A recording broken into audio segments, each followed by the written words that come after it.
I'm coming for all of you.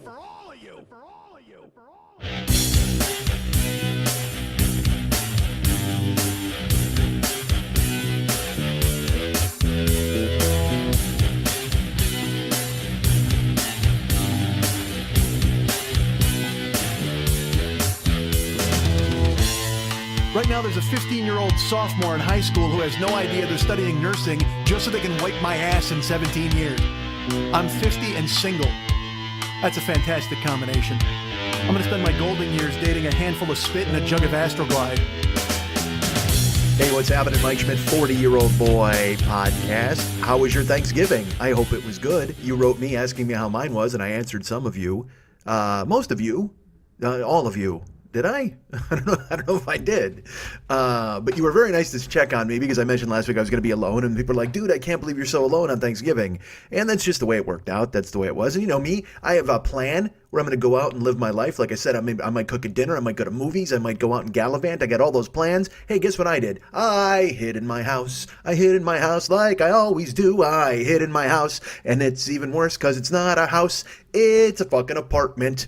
I am the worst hide-and-go-seek player of all time. I guarantee that, because if you ever play with me, guess what? You know where to find me. Knock 3 times on the door, and I will fucking Orlando it open and say, hi, you got me. And then I'll count to 10 while you hide. But then it's a bad game because I won't leave my house to find you, because I will continue to hide in my house under coats and blankets and anything else that covers me up except for 2 eyes that stare out the door and people living their lives and having a good time. But it's not that bad. I'm being silly here, I should say. It's certainly not that bad, but it was. I did talk myself out of a lot of stuff. All right, well, I'll tell you this. Here's what I did do. I was going to go buy a dinner, man. I was all excited to do it, and I talked myself out of it. I was going to buy a turkey breast, and I was going to cook for myself in a crock pot, and then I don't know if I can't remember if I talked. See, I'm old. I'm really old. Every week now, people are writing me and going, dude, you messed that movie up. Dude, you messed that actor up. You messed this up. It's like, yeah, I'm fucking firing on empty here, guys. I'm sorry. It's been 10 years of me emptying out my fucking head. All of a sudden, there's like a couple of BBs and a penguin face rattling around in there. Don't even ask me how the penguin got in there, but apparently he'll be an answer for everything from now on. Any reference I have. Hey, remember that movie from the 80s with the penguins? No. What, Batman Returns? Possibly. You know what? I actually did. I just pulled a movie. You know what? Fuck that. My brain's working on all cylinders, goddammit. I just pulled a movie with the penguins out of it from the 80s. That is an 80s movie, right? 91, possibly? No. Because Batman's 89. Yeah, it's got to be 91. Batman Returns is 91. That's Penguin and Catwoman. That's an underrated movie. It's got a Max Schreck in it. It's got a Christopher Walken being a weird mayor. And then a fucking sexy Catwoman in a sexy suit. It's all stitched up. And how did she become Catwoman? She fell out of like an 18-story window. And then, and for some weird reason, became Catwoman. I don't know. There was milk involved, or she drank milk out of a saucer. I haven't seen that movie in a very long time. But actually, you know what? I remember when they cast it, I was like, this is inspired casting, man, because Keaton's Keaton. And unfortunately, he's set up with that fucking bat suit where he can't turn his head. He's got that cowl is bolted to his neck. That's one of my favorite part of those early movies. Batman, every time he turns around, he has to turn all of his shoulders around. Which would have worked if he was like a young Batman. Like, young Batman wouldn't know anything about how making the costume, so he would have to bolt it down, because what the fuck? How's he going to fucking figure it out unless he wears like a lycra skin mask or something? Or a lycra ski mask. Not a skin mask. Don't wear a skin mask when you Ed Gein. Batman is Ed Gein. He kills his mom, saves her head, wears a lycra skin mask, and goes out and saves... actually, the Joker, if he met Ed Gein Batman, that's a battle. That's a serious, fierce battle between those two cats. Yes, I just called Ed Gein and the Joker cats for some strange reason. Hi, I'm Sammy Davis Jr. talking about murderers. Remember that interview they had that with Sammy Davis Jr.? They sat down. They go, what do you think about Ed Kemper, buddy? And he's like, oh, I'll tell you what. That guy was not good to his mom. That's a name that always stuck with me. And then I guess there's now a show on Netflix where Ed Kemper's a big deal. Like, he's a big part of it. And I was excited to hear it, but also at the same time horrified, because I know what Ed Kemper did. I know what he did last summer. I know what Ed Kemper did last summer. It involved his mom and some fucking sorority chicks, and not at the same time. But he's the dude who, like, Ed Gein had like bones and heads and all that shit. He was kind of like Dahmer Light. Was he Dahmer Light? Did Ed Gein? Well, see, all right, look, fucking Texas Chainsaw. Let's talk murderers for just a goddamn second here, all right? Let's kill Gareth, this motherfucker. Let's Michelle McNamara, this fucking thing. Let's talk about the fact that some murderers had their, like, the Ed Gein is the basis of Texas Chainsaw Massacre. His murder case, that is the case. But, they have the house full of the bones and all that kind of shit. That was supposed to be like Ed Gein's house. Jeffrey Dahmer modeled himself after Ed Gein as well, if I remember right. Wasn't it a Wisconsin thing? Or am I wrong there? Was he just kind of a loser who got beat up and said, hey, I'm going to eat an Asian kid? I'm not sure how that went. He might have been like, hey, I hate being gay. I better eat some Asian kids. I think that's kind of how Dahmer handled his business. He lured some Asian kids into his house and he said, hey, you guys like video games? They said, of course we do. And then sure enough, what did he do? He threw them into the sack. He threw them into the sack and he rampaged them. And then the next thing you know, their heart's in a saucepan. Do not go home with a blonde janitor. That's what I'm telling you folks right now. If you're thinking to yourself about going home with a blonde janitor, I don't care how fucking smoking hot he is. I don't care how sullen he is, what kind of bangs he has. I don't know how you think you're going to flip that guy. I don't care if he's even rough trade. How about that? I'll say that. I don't care if that janitor is rough trade and you get off on that kind of thing. I don't care if you're Pete Townsend in a leather jacket and you want to bite and kiss that fucking blonde janitor. Step the fuck off because your heart will wind up in a saucepan. I think we know this about John. I was going to say Dahmer. That's actually the Indian Jeffrey Dahmer. Jeffrey Dahmer. Oh, Jeffrey Dahmer is taking care of men in Pakistan and Asia. I said everywhere but India there. Why the fuck did I do that? Because I couldn't think of Bombay. I was going to say Bombay, but in my head, here's how my brain fucking works. I was going to say, oh, in Bombay. But then I went, Dr. Bombay is like a guy. Don't be that racist idiot who thinks that Bombay is like a place. But I think Bombay is a place, right? Oh, Calcutta. I'll say that. Oh, Jeffrey Dahmer. He is the murderer of Calcutta. Calcutta. She was great as Wonder Woman. Calcutta. All right, so, hi. Speaking of Wonder Woman, let's talk about this for just a second. Why not? We're talking about Batman. We're talking about the casting in that show. We were talking about murderers. Hold on, I'll get back to Batman in just a second. So murderers, here's the deal. Ed Kemper, man, this is what this guy did, if you don't know it, because I read a fucking serial killer book called Hunting Humans. Now, I think I may have told you about this many years ago. I checked it out from the library, so my name's on a fucking list somewhere, there's no doubt. And then I found out my mom owned it. I was like, why am I checking this out? My mom owns this fucking serial killer encyclopedia. But I didn't want to fly across country, because that looks even weirder. Hey, I'm going to fly cross country, Mom, and borrow your serial killer mass murder encyclopedia and fly home with it as carry-on. That's great. Then you know who I am? I'm fucking Will Graham in Manhunter, just sitting there flipping through photographs and he falls asleep and a kid sees all this fucking shit and there's a big to-do on the plane. Will Graham would have been arrested back. Well, no, he's a fucking FBI agent. He walked out completely as he was on his way to go meet Lecter. Do you know how you caught me, Will? That's Brian Cox's Lecter. Brian Cox was a great Lecter. Oh, I've talked about this many times, but boy, oh boy, was I disappointed when I saw Anthony Hopkins was going to be fucking Lecter in Silence of the Lambs because Brian Cox was so good at it in Manhunter. But then, of course, they say Silence of the Lambs and it's fucking amazing. It's so good. I'm talking really quickly here. You know why? I'll tell you this, too. Can you hear my neighbor's television? Because it's bursting through the walls. Because someone told me, they're like, dude, you should get like some foam and make your little corner where you record like a recording house to make sure you can do that. I talked about my buddy David. He's got a studio in his fucking house. But like, I think I'm going to make it a game from now on. Like if you hear TV in the background, no, it's not mine. No, it's my neighbor's. And let's make a guessing game. Like if you can guess what it is, well, look, you already know he's listening to fucking TV news all the goddamn time. So I guess I've kind of given away the ghost on that. I've given up the ghost. But he is a guy who listens to TV news constantly all day and night. But if you can pick the actual program out and tell me what time I'm recording, perhaps there's a prize in it for you. Although nobody wants my prizes. Although I did sell a T-shirt that I have not mailed yet. Sorry, Joseph, it's on the way. I promise you. That's coming soon. But you know what's a real detriment to mailing people their stuff, hiding in the house? Oh my Christ. People give you money and they're like, hey man, I'd love to have a shirt. You're like, I'd love to get you that shirt. However, I have crippling, what the fuck is agoraphobia. There it was. I was going to say, what's that disease where I can't go out of my house? But I don't have agoraphobia. I just have terminal laziness. I think my legs have agoraphobia. The rest of me is fine. The rest of me is wanderlust. Oh, see, that's really hard. When the rest of your body has wanderlust, but your legs have agoraphobia, you're not going fucking anywhere. Unless you crawl out like a rock climber with your hands and crawl to and fro. And then you get into the car and then your legs aren't going to work because, again, like I said, agoraphobia. They just want to fucking stay in. But the rest of your body has wanderlust. Wanderlust and agoraphobia. How is that not named in the show? Because I'll never remember it by the end of the fucking show. All right, hold on. That's the 8-minute mark. Let me write that down. 8 minutes about nothing. Jesus Christ. What I'm talking in circles and nonsense. Hold on. 8:01. I made it 0. Actually, I made it 8001. I never like naming the show something this early. As you know, I like for you guys to find it, to discover it later on. I like you to look for your iPod and go, ooh, what could that possibly be about? And then you find out later on it had nothing to do with the show. It was just a dumb thing that came hurtling out of my mouth. But here's what Ed Kemper did. Let's talk about that. This will not be the name of the show. Ed Kemper, he like brought a girl home to kill her, and his mom was downstairs, and he hated his mom, but he like lived with her, and there was nothing he could do about it. But then finally, he actually, and brace yourselves, folks. I apologize if you're new to this sort of thing. I don't want to be. Please know I'm not making this up. I say a lot of things that can be perceived as is perhaps insensitive, but this is just me recounting a crime, so you can't hang this on me, all right? Ed Kemper actually cut, although I guess if you're watching the fucking Netflix show, it's in there. It should be. What if they sugarcoated Ed Kemper's story? He was like, oh man, he knocked off a couple of True Value hardware stores and now he's in the lockup, the maximum lockup. That's a much more boring movie than the fact that what he really did was he brought sorority girls like home, and he abused them, and then when I kept them in his room because dead, of course, and eventually like it was all because he wanted to kill his mom, but then he didn't have the guts or the balls or whatever. But then finally, Ed Kemper's like puts his foot down. He's like, you know what? Sorority girls are all the rage, and I'm excited, but I don't want to be like every other serial killer out there. I don't want to be like a blonde janitor eating Asians throwing hearts in a saucepan. I don't want to be that guy who kills sorority girls. Everybody kills sorority girls, for fuck's sake. That's a cliche. Here's what I'm going to do. I'm going to cut off my mom's head and then fuck it in the mouth. That's what I'm going to do as Ed Kemper. And not only that, I'm going to save it so I can do it over and over again. I'm going to wrap my mom's head in saran wrap and keep it inside my room. That's my favorite part too, by the way. He kills the mom, all right? So now he's got run of the house. He can go downstairs. He could keep the mom on the coffee table. He could throw her in the fridge. He could do anything possible to go ahead and keep her fresh. Now, I understand he's probably not a guy in his right mind at this point, so he's not thinking about canned goods and canning and keeping things fresh. He's not exactly thinking, wow, this house could use a professional cleaning now that I've killed 3 people in it and cut off my mom's fucking head and used it as a fuck toy for the last 3 weeks.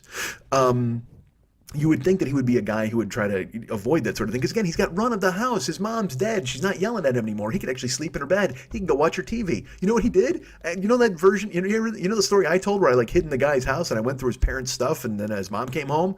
That's kind of what I did. I was Ed Kemper, except I didn't kill the mom, cut off her head, and save it for 3 weeks and fuck her in the mouth. I went ahead and avoided that part of it. It just didn't seem like the thing to do. And you know what? I got to be honest with you. I could have done it.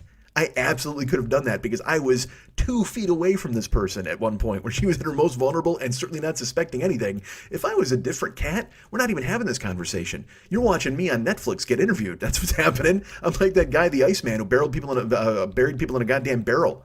And didn't he kill Hoffa too? Or he was one of those dudes. He's like, yeah, I killed a bunch of no-name dudes. By the way, I also killed Jimmy Hoffa. And then HBO showed up and recorded his fucking show. And it was Confessions of an Iceman. And it was a dude because he ice-picked people and he buried them in a fucking oil drum and all that bullshit. There's a lot of fucking spooky dudes out there, man.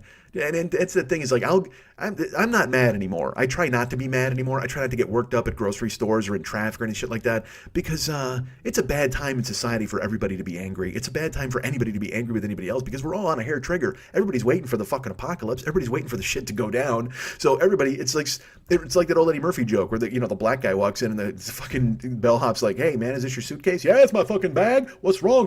Is this your bag? Hey, it's my fucking bag. What's wrong? Can a black man have a suitcase?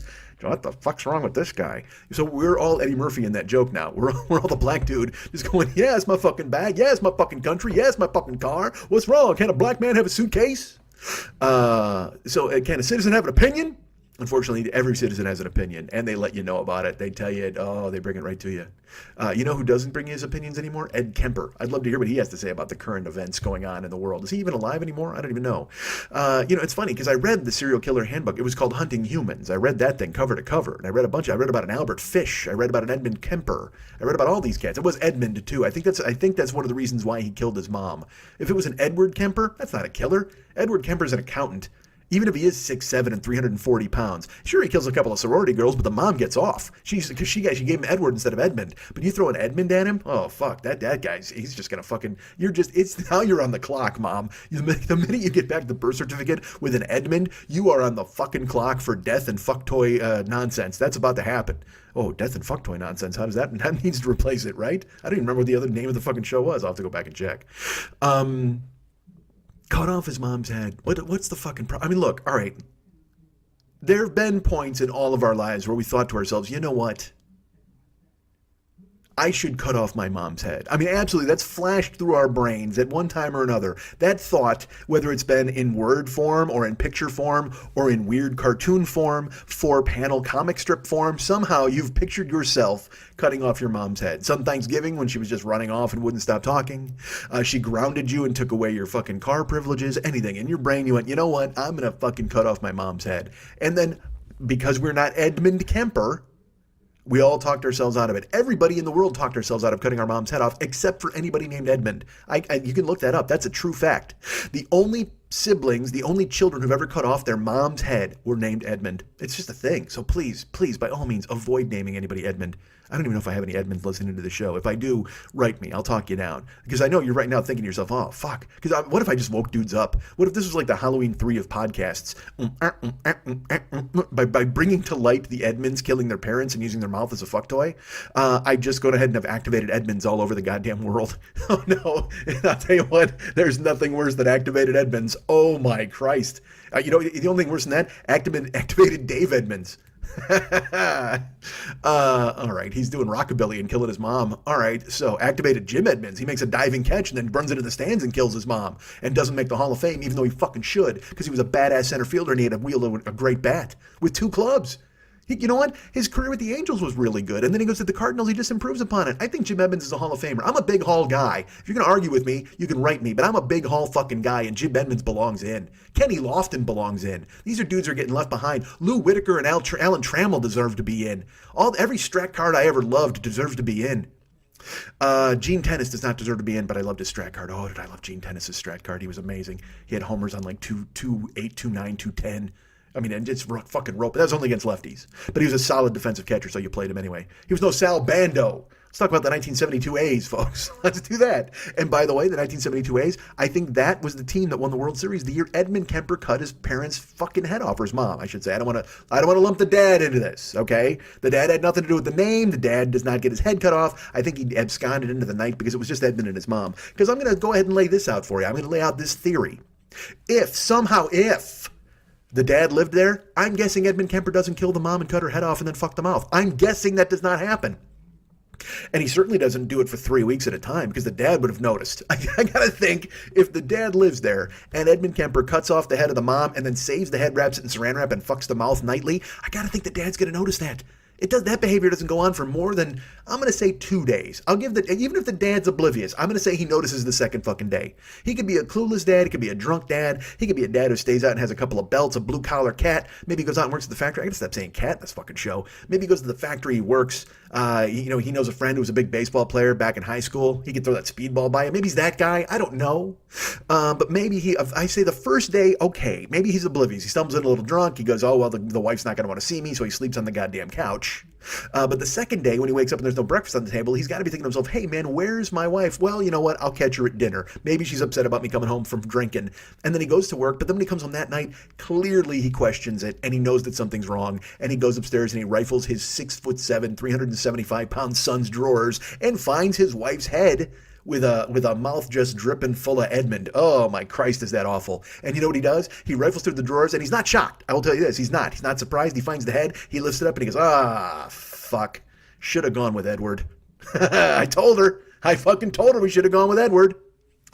Because he tried to get involved, and the mom said, no, I've always wanted an Edmund. I've needed an Edmund, because she didn't know that the activated Edmonds are all over the fucking world. Oh, my Christ, they're happening right now. I've done it. I'm a trigger. I've triggered the Edmonds into action. Any Edmund out there, please, stand down. Because you're just, it's going to get traced back to me, and then I'm going to wind up being some fucking weird Svengali. I'm the Svengali of the Edmonds, and then everybody's going to be like, how did you do that, man? And I'm going to go, I don't know, fuck. I just got it. It's in my voice. It's my mellifluous tones. Actually, you know what I'll do? I'll hang it on my neighbor and his fucking TV. Like, it wasn't me. It's like Son of Sam. He thought his dog was talking to him, but it was his neighbor's TV through the wall. So it's not really me talking to you guys. You hear the TV through the wall. That's what's activating the Edmonds all over the goddamn country. That's what's going on. All right, folks. So we've talked about Edmonds for quite a while now, and I should probably stop and move on because I'm talking about murder. But I like talking about murder. It's fun. It's exciting. And it fits the way I feel at this point in time because people, like I said, they wrote me about Thanksgiving. Here's what I did. I don't know if I mentioned this. I actually had a turkey breast in my hand. I had a turkey breast in my hand. It sounds like a song. And I was in line at Gelson's, which is a fancy grocery store here. But here's the deal, man. I was solo. I was flying solo. I was going to make a dinner, and then I was going to go to Firefly possibly for dinner. I thought about that. All these different things that I had planned on my agenda that I was going to go and take care of. And I was in line. I said, I'll cook myself a fucking turkey breast at the house in a crock pot. And I'll make, I'll watch some football, and I'll have some fun on a Thursday. I'll go see a couple of movies. It'll be great.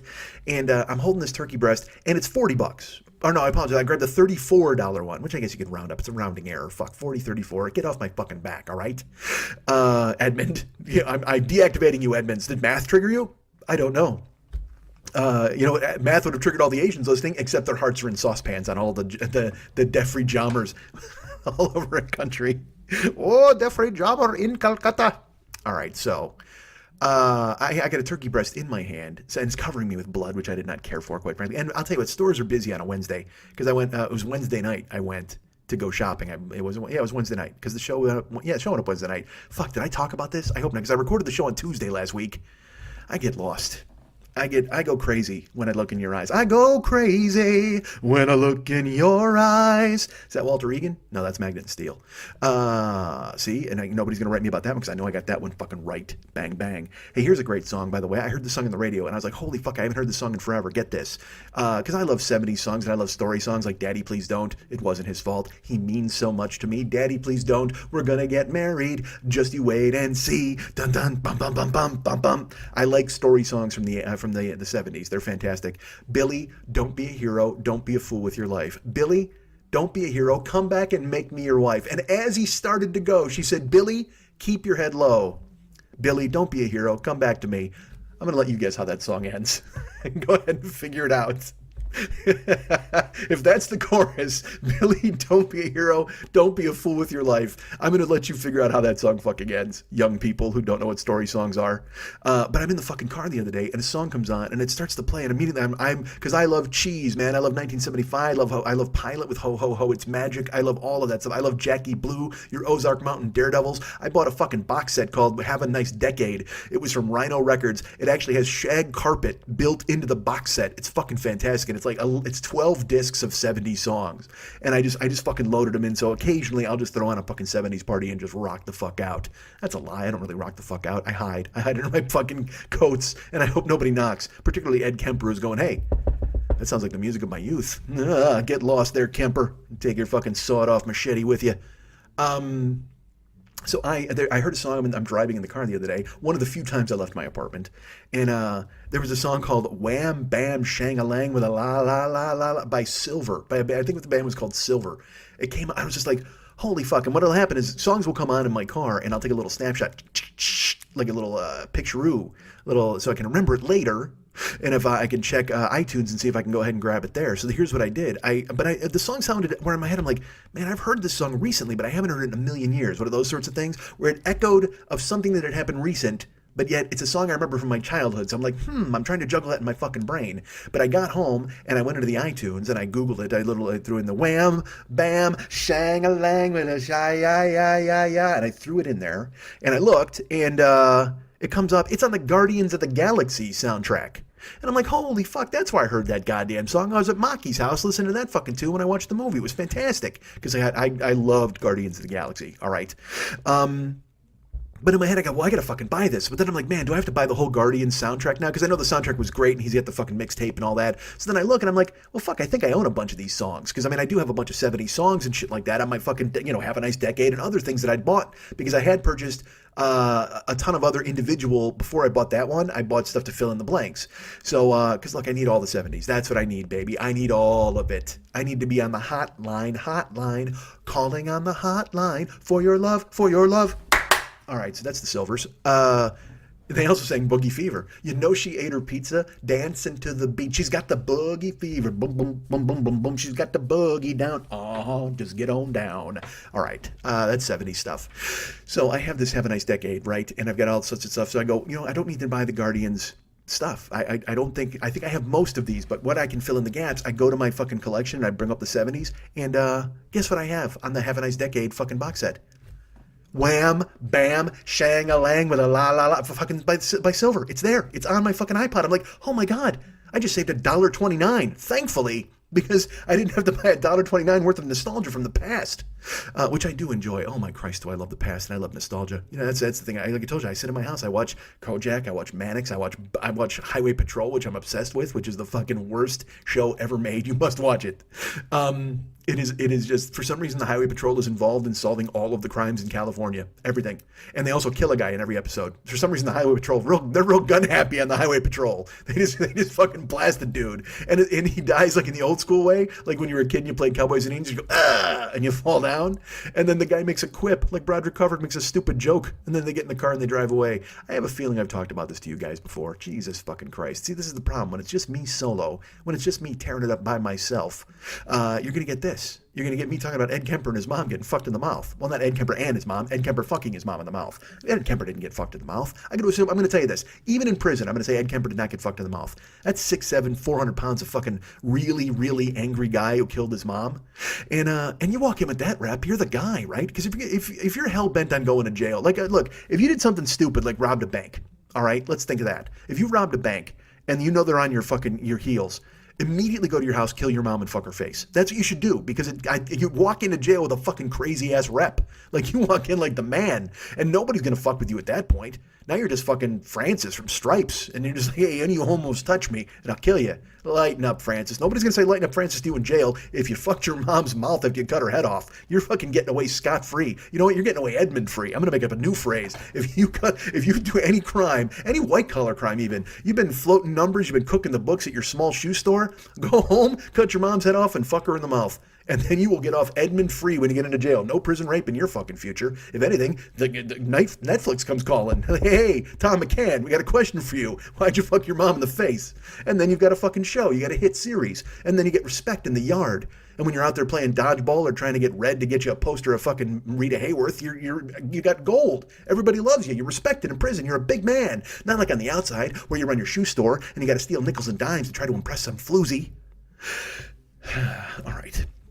So I was going to buy a turkey breast is what I was going to do. I was in line. I had it in my fucking hand. And then I went, you're alone, man. Why are you buying a $35 turkey breast? And then in my head, I'm like, well, you'll eat it for days and days. And I'm like, is that a good thing, really, when you talk to yourself about it? Hey, I don't know if that's a good thing. I don't know if I want to eat something for days and days. That doesn't seem like it makes a lot of sense or it doesn't seem tasty, quite frankly. But I said, I was up right in the center of the line. I'm sorry. Oh, that's my eye. Listen, I'm rubbing my eye. How gross is that? All right. Randy heard that for the first time, and she's like, oh, my God. Because she heard it from across the room. We were in Denver, and I was doing it. She's like, what is that? And I go, it's my eyes. I go, believe me, I'll understand if you leave. She's like, what? No, that's like amazing. And I'm like, yeah, here's both. And she's just started laughing like, what a psychopath. All right, so. But the way that's a great day when you're a kid and you discover that talent, because now you got that on deck for the next 8 years in school. If anybody tries to beat you up, you just do that. Everybody backs off. Ha ha! Freaky eye, dude. You're hilarious. All right, so I had a turkey breast in my hand, and I was going to buy it. I had a turkey breast in my hand. It seems like a song. I had it in my hand. Shit. I can't pull the fucking song, and I'm so mad at myself. I had a microphone in my hand, right? Is that it? Microphone? It's got to be a microphone. At least 2 turntables and a microphone. That's where it's at, certainly when you got a turkey breast. All right, so I'm holding it in my hand. I'm going to buy it, and then I talk myself out of it. I'm like, fuck this. Because here's the thing. I had a plan. I was going to make Alton Brown's macaroni and cheese. I was going to make some fucking carrots, some glazed carrots. And then I was going to make stuffing, some cornbread stuffing. And then I debated making like a homemade cornbread sausage stuffing. And then like, well, nah, man, just get some cornbread box stuffing. I'll make box. I'm going to go all out on the mac and cheese and the turkey breast. And by the time I got out the shop, it was like fucking 7:30 or 8 o'clock on Wednesday night.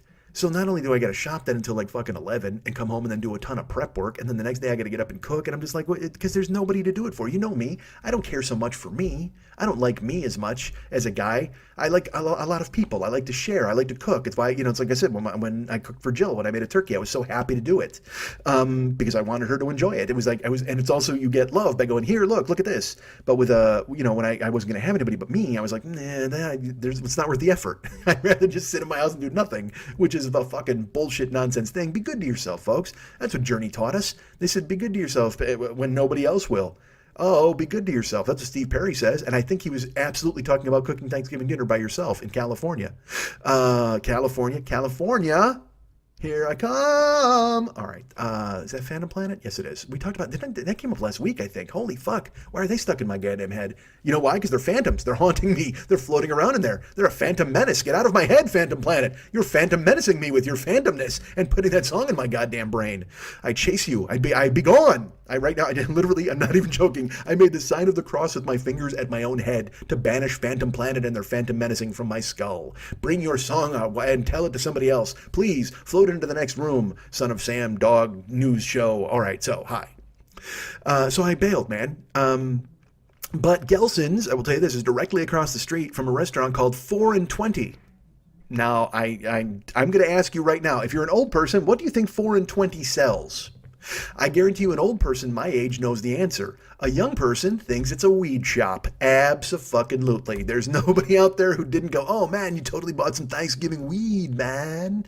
Is that Freedom Rock, man? No, it is what do they sell, everybody? It's a diner by my house, but they sell pies. Exactly. Thank you for saying it with me, because there's 4 and 20 blackbirds baked in a pie. Correct, folks. All right. So, and for Thanksgiving, they're fucking locked and loaded. They got tons of pie. So in my head, I went, well, you know what? I like pie. I like all kinds of pie. I like a pumpkin pie. And that's one of my things for Thanksgiving. Pumpkin pie, and you cover it in the biodome of Cool Whip. So you can't see the pumpkin pie. It's just lurking. And if I wasn't going to eat any other goddamn pie on Thanksgiving, unfortunately, I was going to at least have fucking pumpkin, because I would much rather keep my fucking head buried between some fucking thighs. That would have been goddamn, because that would have been a fantastic fucking Thanksgiving. That's what I wanted to eat for fucking Thanksgiving dinner anyway. Instead, we settled on pumpkin pie. So I went across the street to 4 and 20. I parked, I ran inside. They got stacks of pies inside. And here's the thing that I do, because I'm a fat person. When I walk in the door, they got a sign and they're like, we got coconut cream and boysenberry and Dutch apple and fucking, they got 75 fucking pies. So in my head, I'm like, well, maybe I should get 2 pies. And I'm like, why are you buying 2 fucking pies? Dude, you put back a turkey breast because you didn't want to eat for 6 days. You can eat pie for 6 fucking days? So I had that fucking inner conflict in that discussion with myself where I'm like, what should I do here? A pie? Another pie? No pie? I don't know. But by the time I got to the back room, there was a hippie and they're all by himself and he was guarding the pies. And I could have knocked him out and taken a few for myself. I'm not going to lie to you. If I wanted to roll the joint, I fucking could have. I could have just clotheslined this dude, left him laying, probably reached into the till and taken some extra cash, and then grabbed 4 or 5 pies and juggled them on my way out the fucking door. But I'm a nice guy, goddammit. It's a holiday. I don't want to do that to that kid. So instead I said, I'll take a pumpkin pie, sir. Well, first I asked what he had, because again, my fat brain wouldn't allow me to just go pumpkin. I had to hear the choice, even though I knew what I was there for. And they only had Dutch apple, they had pumpkin, and they had a cream cheese apple. And he goes, but we're out of, he goes, I think I have 1 chocolate cream left. And I go, all right, so what about tomorrow? Could I come in and get it? And he goes, oh no, man, we pre-make everything. So it's we're pretty much down to Dutch apple and pumpkin. He goes, but I can go look for the chocolate cream. I'm going, fuck that, dude. I'm here for a pumpkin pie. That's it. So I bought a pumpkin pie on Wednesday night. And then I went to Ralph's and I bought some Cool Whip. I bought the stuffing, thinking then that I would at least have stuffing on Thursday. And then Thursday, you know what I ate? Nothing. I ate literally nothing on Thursday except yogurt. Because again, we all know eating's for the weak. That's back on fucking deck. Trying to get that. That's the hardest part of the whole thing. And I'll get to that in a few minutes because I am in pain, folks. And I'll tell you all about that soon, very soon. Stick by your fucking radios because I'll tell you exactly how much pain I'm in as a guy. But right now I'm clarifying Thanksgiving because everybody asked me about it, for fuck's sake. So there you go. You know what? I had pie. I was alone. And did I go to the movies? Fuck no, I didn't. Did I do anything? Did I go see Guns N' Roses on Saturday night like I wanted to? No, I didn't. Because in my head, I talked myself out of it because it was too much money and I didn't want to go alone because I'm a fucking old man. That's what I do when I'm old. Even though I have all these rallies and I'm like, yeah, rah, rah, bullshit, that's changing. We're doing this, we're doing that, we're fixing everything. And then you go, yeah, I'm still me. Fuck, why am I still me? I just talked a good game about not being me anymore. I wasn't going to be me. God damn it, why did I lapse back into being me? I got to quit me. I got to leave me in the past. And we're working on it. We're all doing that together. And that's one of the reasons why I'm in pain, which I'll get to momentarily, folks. But did I? Oh, I talked about Wonder Woman. This is because people ask me about this as I talk about. So Thanksgiving, I didn't go to the movies. Here's the thing. I have not seen Justice League yet. I talked about Thor last week. I saw the fucking Avengers trailer. That was pretty fucking great. And that was amazing stuff to watch.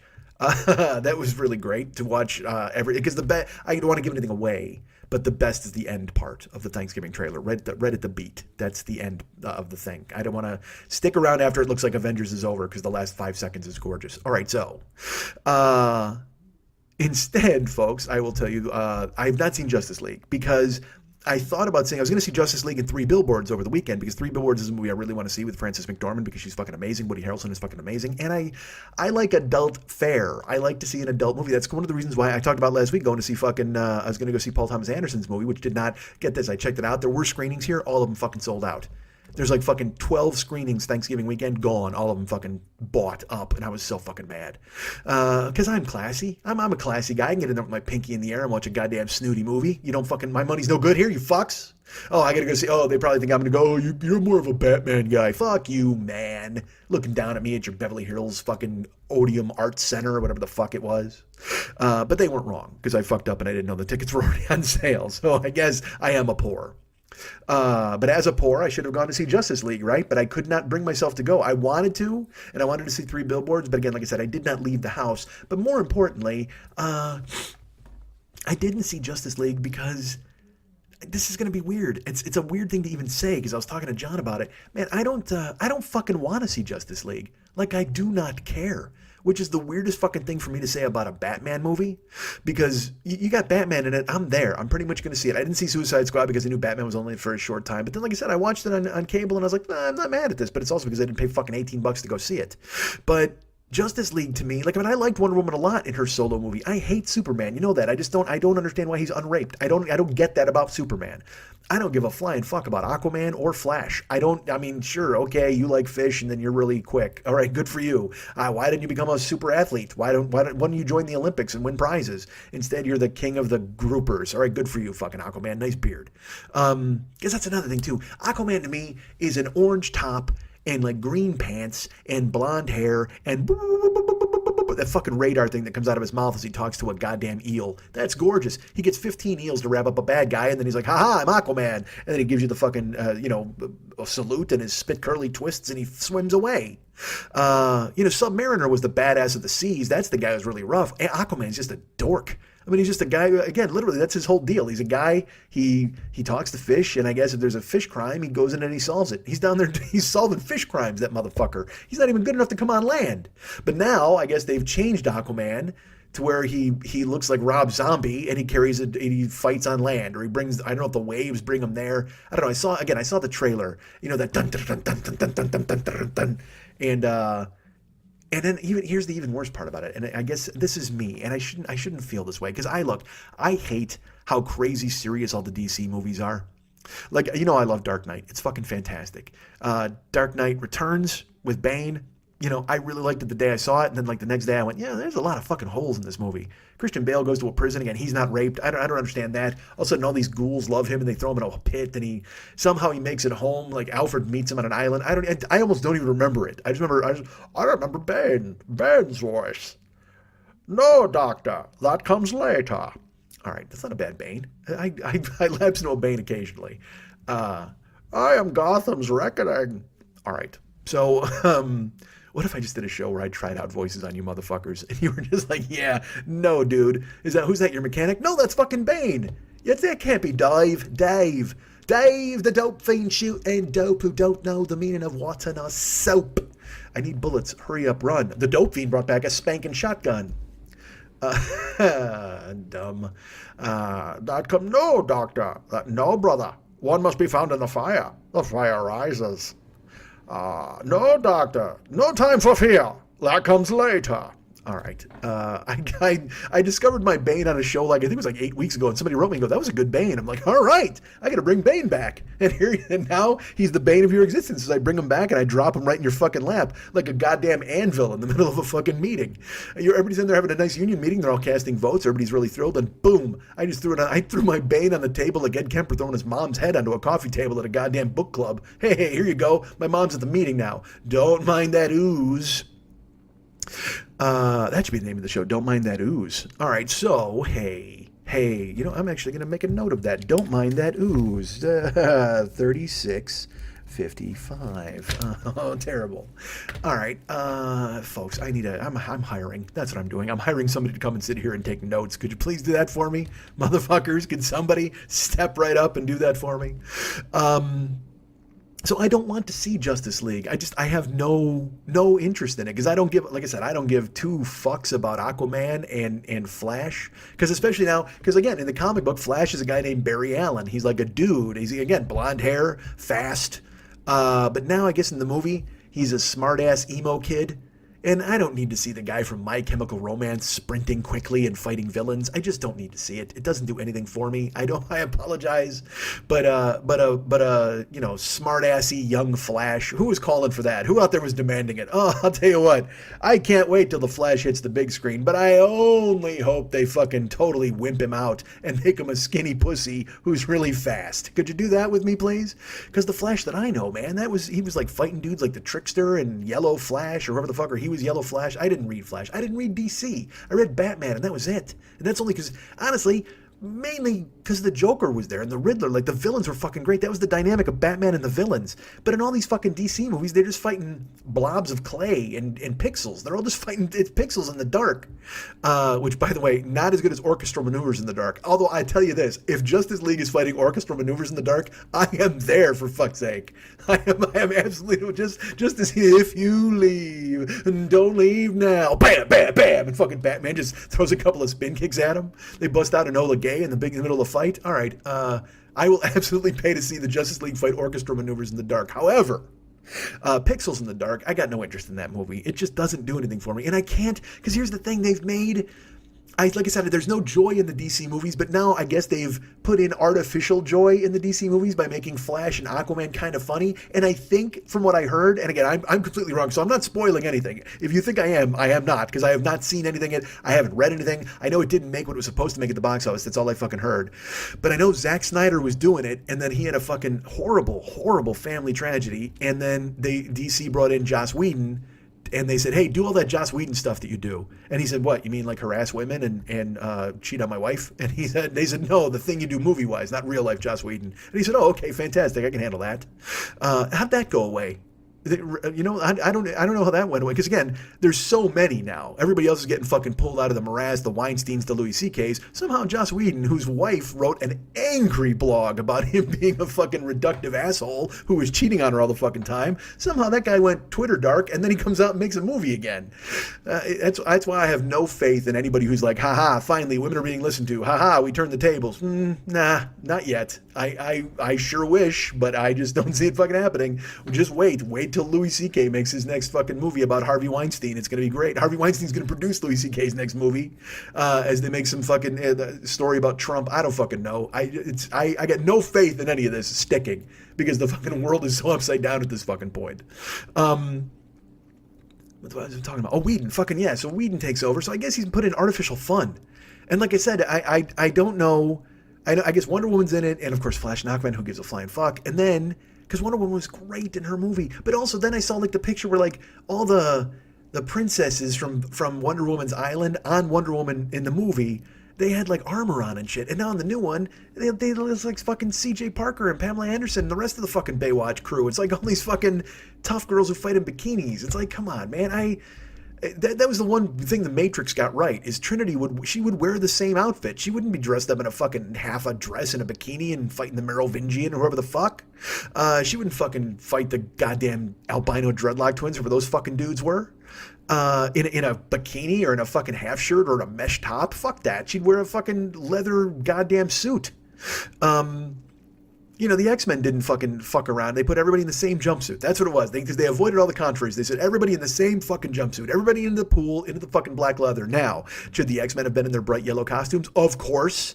Should Rogue have worn green and Storm worn the black and white and Wolverine wear bright yellow? Yes, of course. Because I'm a purist. I don't need to see everybody being nihilistic and fighting around in their goddamn black leather outfits, and it just looks like a goddamn, like an S&M party with some guy going, because again, let's be honest, if Wolverine walks into a fucking S&M party in his fucking black leather, and then he goes, I mean, he's the most popular guy in the business, right? Women are dying to get fucking handcuffed to his ankles. Guys, too. Everybody's just walking up and just going, do me a favor, Logan. Fucking, hey, bub, let me have it. But I mean, all stories are like, all the heroes are fetishized, right? All of them are wearing those fucking outfits. But the whole point is that they made again, Justice League, so many missteps. Again, like Joss Whedon, they bring him in and he Joss Whedons it up. He goes, hey, I'm going to brighten this fucking story. Even Batman, I think, is smirking and telling fucking jokes. Dude, you got to stop with that. Batman's not that. Even 60s Batman played it fucking straight. Okay, that's a goddamn stupid, goofy, ridiculous, awesome half-hour comedy that played. You know why it's a comedy? Because it played it fucking straight. Bruce Wayne, Adam West realized that if he played it straight as a fucking arrow, everybody else could choose scenery around him. Gorshin and fucking Romero. And by the way, I don't know if I've said this yet, but I'm going to say it right now. Frank Gorshin's Riddler is right there neck and neck with Cesar Romero's fucking Joker. Don't at me. That's what the kids say, right? Do not at me. Frank Gorshin's fucking amazing. By the way, the fact that the kids would have an opinion on this and would at me on Twitter over a 1966 television show, absolutely not happening. But I happened to see a Riddler episode, and I watched it, and I'm like, goddamn, Riddler's underrated. I loved Riddler as a kid. I'll tell you that, because I love the suit, the question mark suit with the derby. Oh, it's fucking gorgeous. But Joker is such a fucking dominant personality. Even Cesar Romero's Joker, he's fucking hilarious.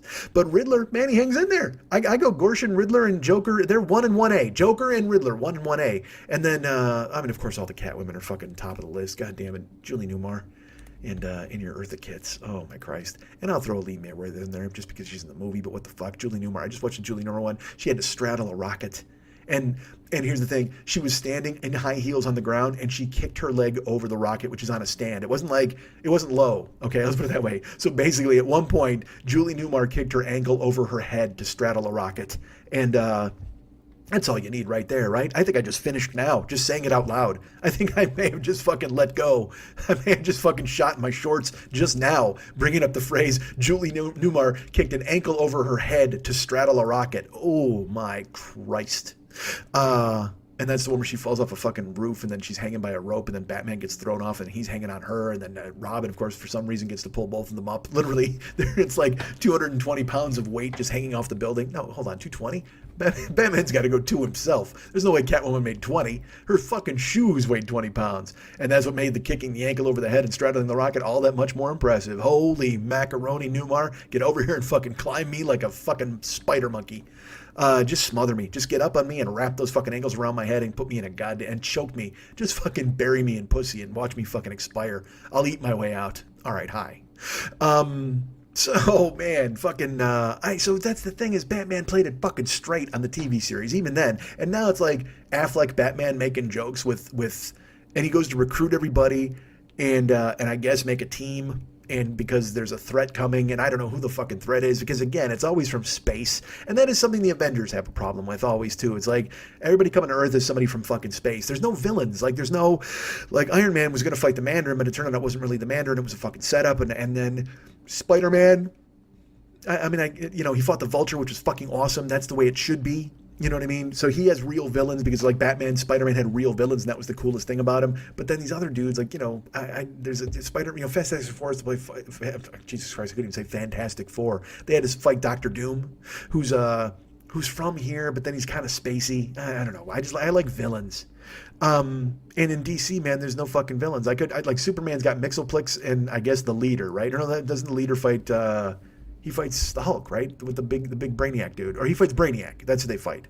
And Aquaman, like I said, I don't know who the fuck he fights. He should fight Submariner. He should just fight the concept of a fish, an ocean-born superhero. He should fight against his own existence. That's what he should do. Question your own existence there, fucking weird beard. So I did not see Justice League because I don't want to. I just don't have any interest. It doesn't seem like a thing that I would do or should do because who the fuck cares, right? I agree. Why am I asking you for agreement?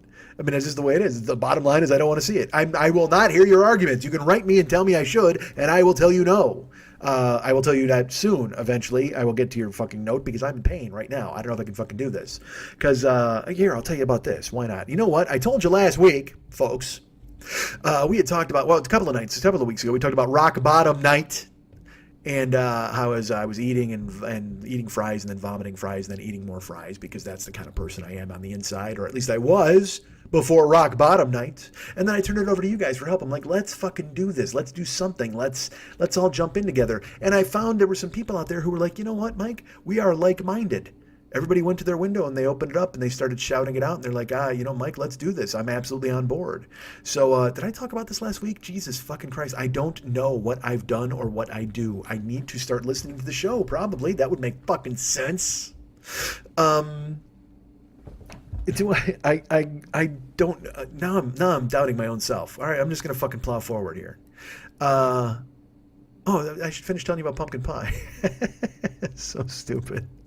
I bought a fucking pie, folks, and I brought it home. And on Thursday night, I brought it home Wednesday night, did not break into it then. Thursday, I had a piece of pie, cut it open, cut my pie in half. Here, I should have cut it into diagonals right away, but I had a bad cut right off the jump. I cut it in half, and then I tried to cut it in not quarters, because that would be a fucking monstrous piece of pie. But I should have cut it in, I was going to cut it into 8 slices. All right, but I cut it in half first instead of cutting it diagonal, and going with 8.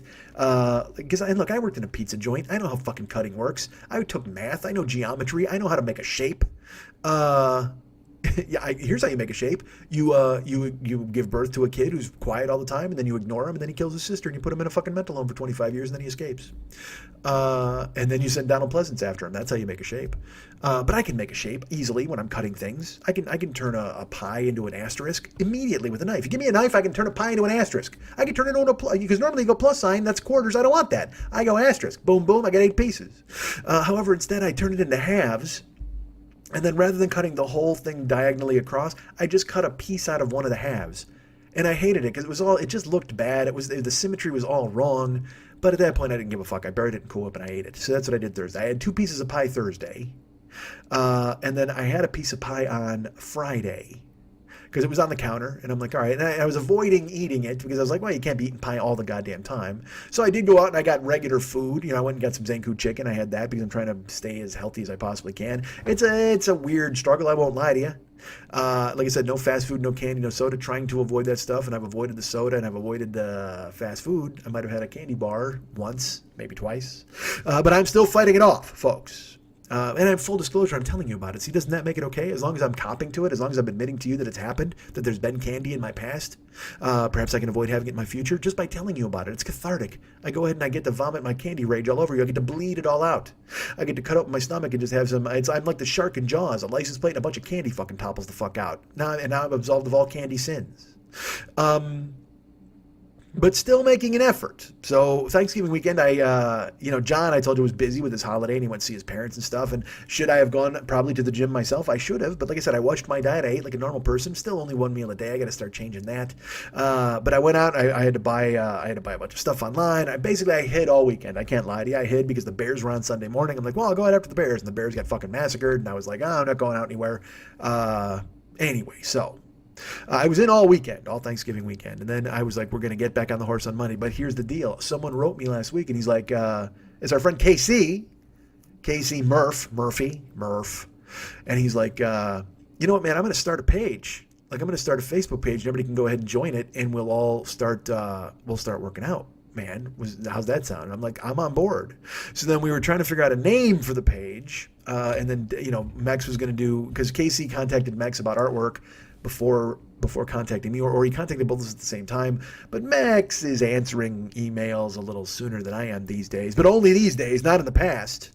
But he was going ahead and he answered him. They wanted to get the artwork for the page and trying to figure out a name for the page. So here's what our friend Casey Murphy, who he's starting a page for people to join and work out and exchange workout information and root for one another. And it's a support group for people who are trying to work their life in a different way. People who want to be supportive of one another, people who want to lose weight, or maybe they have other goals, or maybe they just want to go ahead and start focusing on exercising more, or anything they want to do. I want this page to be a catch-all for anybody to come in and be motivated. Motivating me, motivating themselves, because initially I'm very selfish. It was about me getting attaboys. I threw it out to you guys. I need attaboys. Who can I text? Where can I send photos? But now we have an actual headquarters, like a page on Facebook for it, and to my surprise, people have joined. Not only joined, they're participating, but I'll get to that in a second. So our friend KC was like, hey man, I'm going to name this page. It's going to be awesome. I'm going to start this page up. And I, like I said, he sent an email and I didn't answer it right away. So I didn't see the page. I didn't know all this was happening. I saw there was an exchange between he and David because I get notified. It'll be notification. It'll say KC just wrote you and David wrote him. And so then I went and I looked at the page. I'm like, all right, I better get a handle on this. And I looked and here's what our friend KC named the motivating page. This is the page, again, like I said, everybody wants to go there and get motivated and live their lives and move forward in a positive fashion. And they're going to do it by supporting one another and joining together and joining on Little Schmitty's Vascular and Yoked Shit Brigade page. Right. I saw that and I blanched a little bit. I blanched Dubois. I started yelling Stella out the window. That's what I did. I blanched a little bit, and I won't lie to you. I also Estelle Getty just a tad.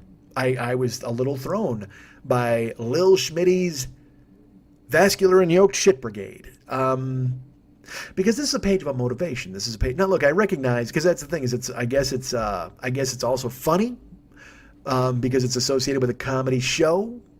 But I had concerns with the phrase, Shit Brigade. Now, let's talk about Shit Brigade for just a second. As you know, it was an idea that David had. And initially when he pitched it to me, I was like, nah, dude, I'm not on board with Shit Brigade. And then we made that the bit. The bit was that I was not on board with Shit Brigade, and then the bit was I didn't have anything to contribute, so then we went ahead and made Shit Brigade against my protestations, and then we made Shit Brigade, I think, funny.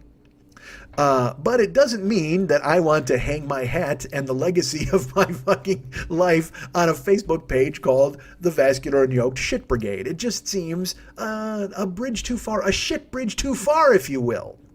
I didn't want to wind up in that shit maze. I didn't want to wind up in that shit cul-de-sac. I didn't want to wind up in that shit thoroughfare. So I had to stand down, and I read it. And I registered a soft objection. I didn't want to be a dick about it because, again, here's the way I feel about it. And I've told David this many times. Listeners should be allowed to do what they want. Like, I don't want to call you fans, friends, listeners, whatever. That's why the page is called the West Side 86 Jokers. Adam created it and named it that. I've often thought to myself, should I change this? Should I make it something different that says my name in it, maybe? But then I went, fuck no. I mean, fans name it, and it's become a thing. The Jokers, the artwork, we've themed it around it, and it works out perfectly. And anybody who's in it, they know the in-joke, and they know what it's from. It's from a show in year one. Speaking of Batman, when I went to see fucking Dark Knight, and there was a gang fight out in the street, and the West Side 86 Jokers, I said it showed up. Anyway, who cares? Well, everybody cares. You care, certainly. But that's why it's called West Side. So I'm a firm believer in let fans name what they're going to name. Let them do it, and I'm cool with it. That's fine. Except, Shit Brigade just seems, to me, it just seemed unseemly. All right, and look.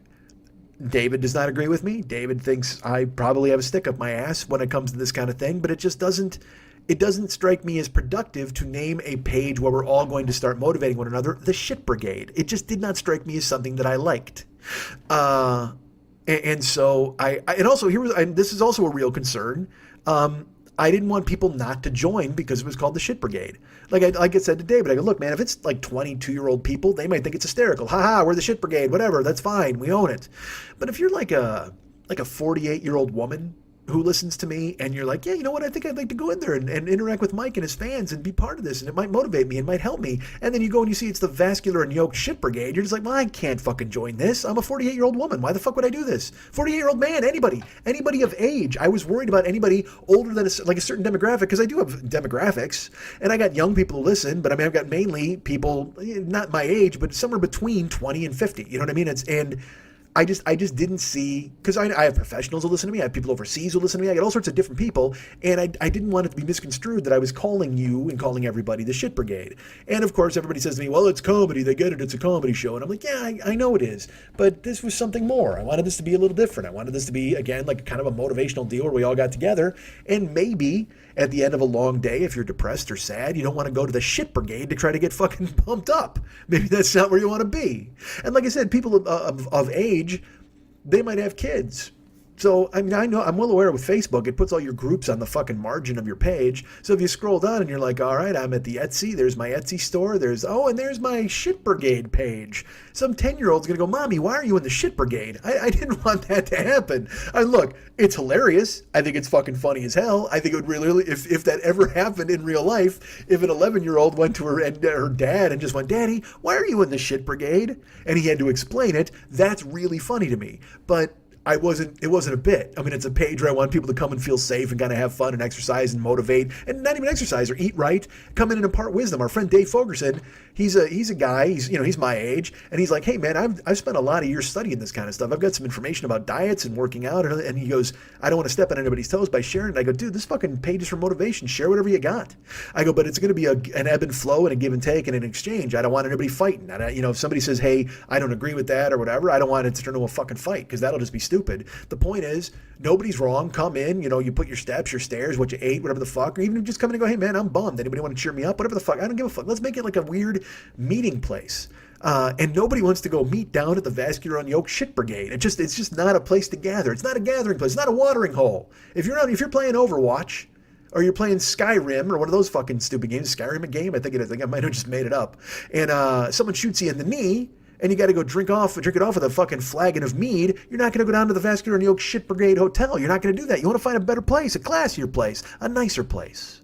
So I registered my objections, and of course David immediately went, I think the name's funny. Like, I like the name. And I'm like, yeah, I know you do, because you don't think anything ever should be questioned. Like, this is David's character is everything's funny, nothing serious. So yeah, man, just fucking, it's all, basically David is like the Joker. Everything's a fucking laugh and who cares?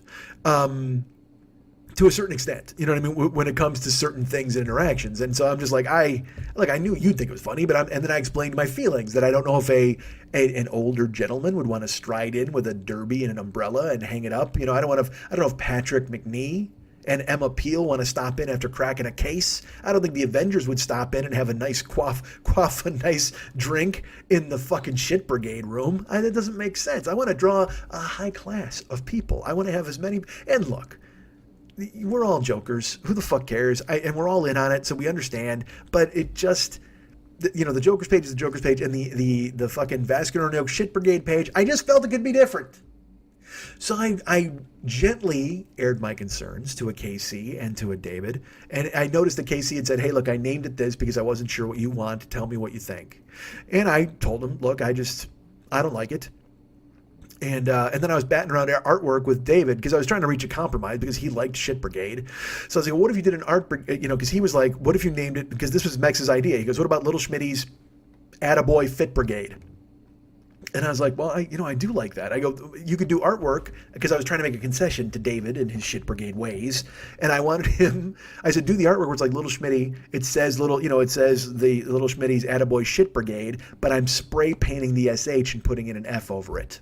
So it looks like I'm graffitiing the wall and changing the Shit Brigade to a Fit Brigade. I go, that also works because we are a Shit Brigade now, and we're all trying to get out of the dumps and out of this morass, and we're becoming a Fit Brigade. Let's make it work. And he was like, nah. Because he was having problems with the formatting for the artwork, and he's crazy busy this holiday season, which I'll tell you about later. I mean, his holiday caricature thing went crazy, so he's been really busy doing that kind of stuff. So to have him do no artwork for the fucking Attaboy Fit Brigade page, it's a non-starter, especially around the holidays. So he's like, I can't do any new artwork. He goes, I can give you like a composite of other artwork. So he gave me a bunch of listing choices, and we went with Split Decision is one of my favorite artworks. It's the one, like I said, where it's half of a muscle guy and half of a fucking diabetes foot guy. I swear to God, I talked about this last week. Now it's in my fucking brain that I talked about this. Jesus fuck. This is what happens when you're alone, man. And when you don't listen. You don't take fucking copious notes. When you just fucking talk at the speed of your fucking brain. But I do know last week we didn't talk about Ed Kemper fucking his mom in the mouth, so I'm covered. All right, so sit through this bullshit, motherfuckers. Even if I'm repeating myself like an old man, you got to sit through it, because I gave you 40 minutes of serial killers raping their moms. Why the fuck wouldn't you want to be on board with me the rest of the way? So we do this page, and I suggested to Casey, I'm like, all right, let's call it Lil Schmitty's Attaboy Fit Brigade.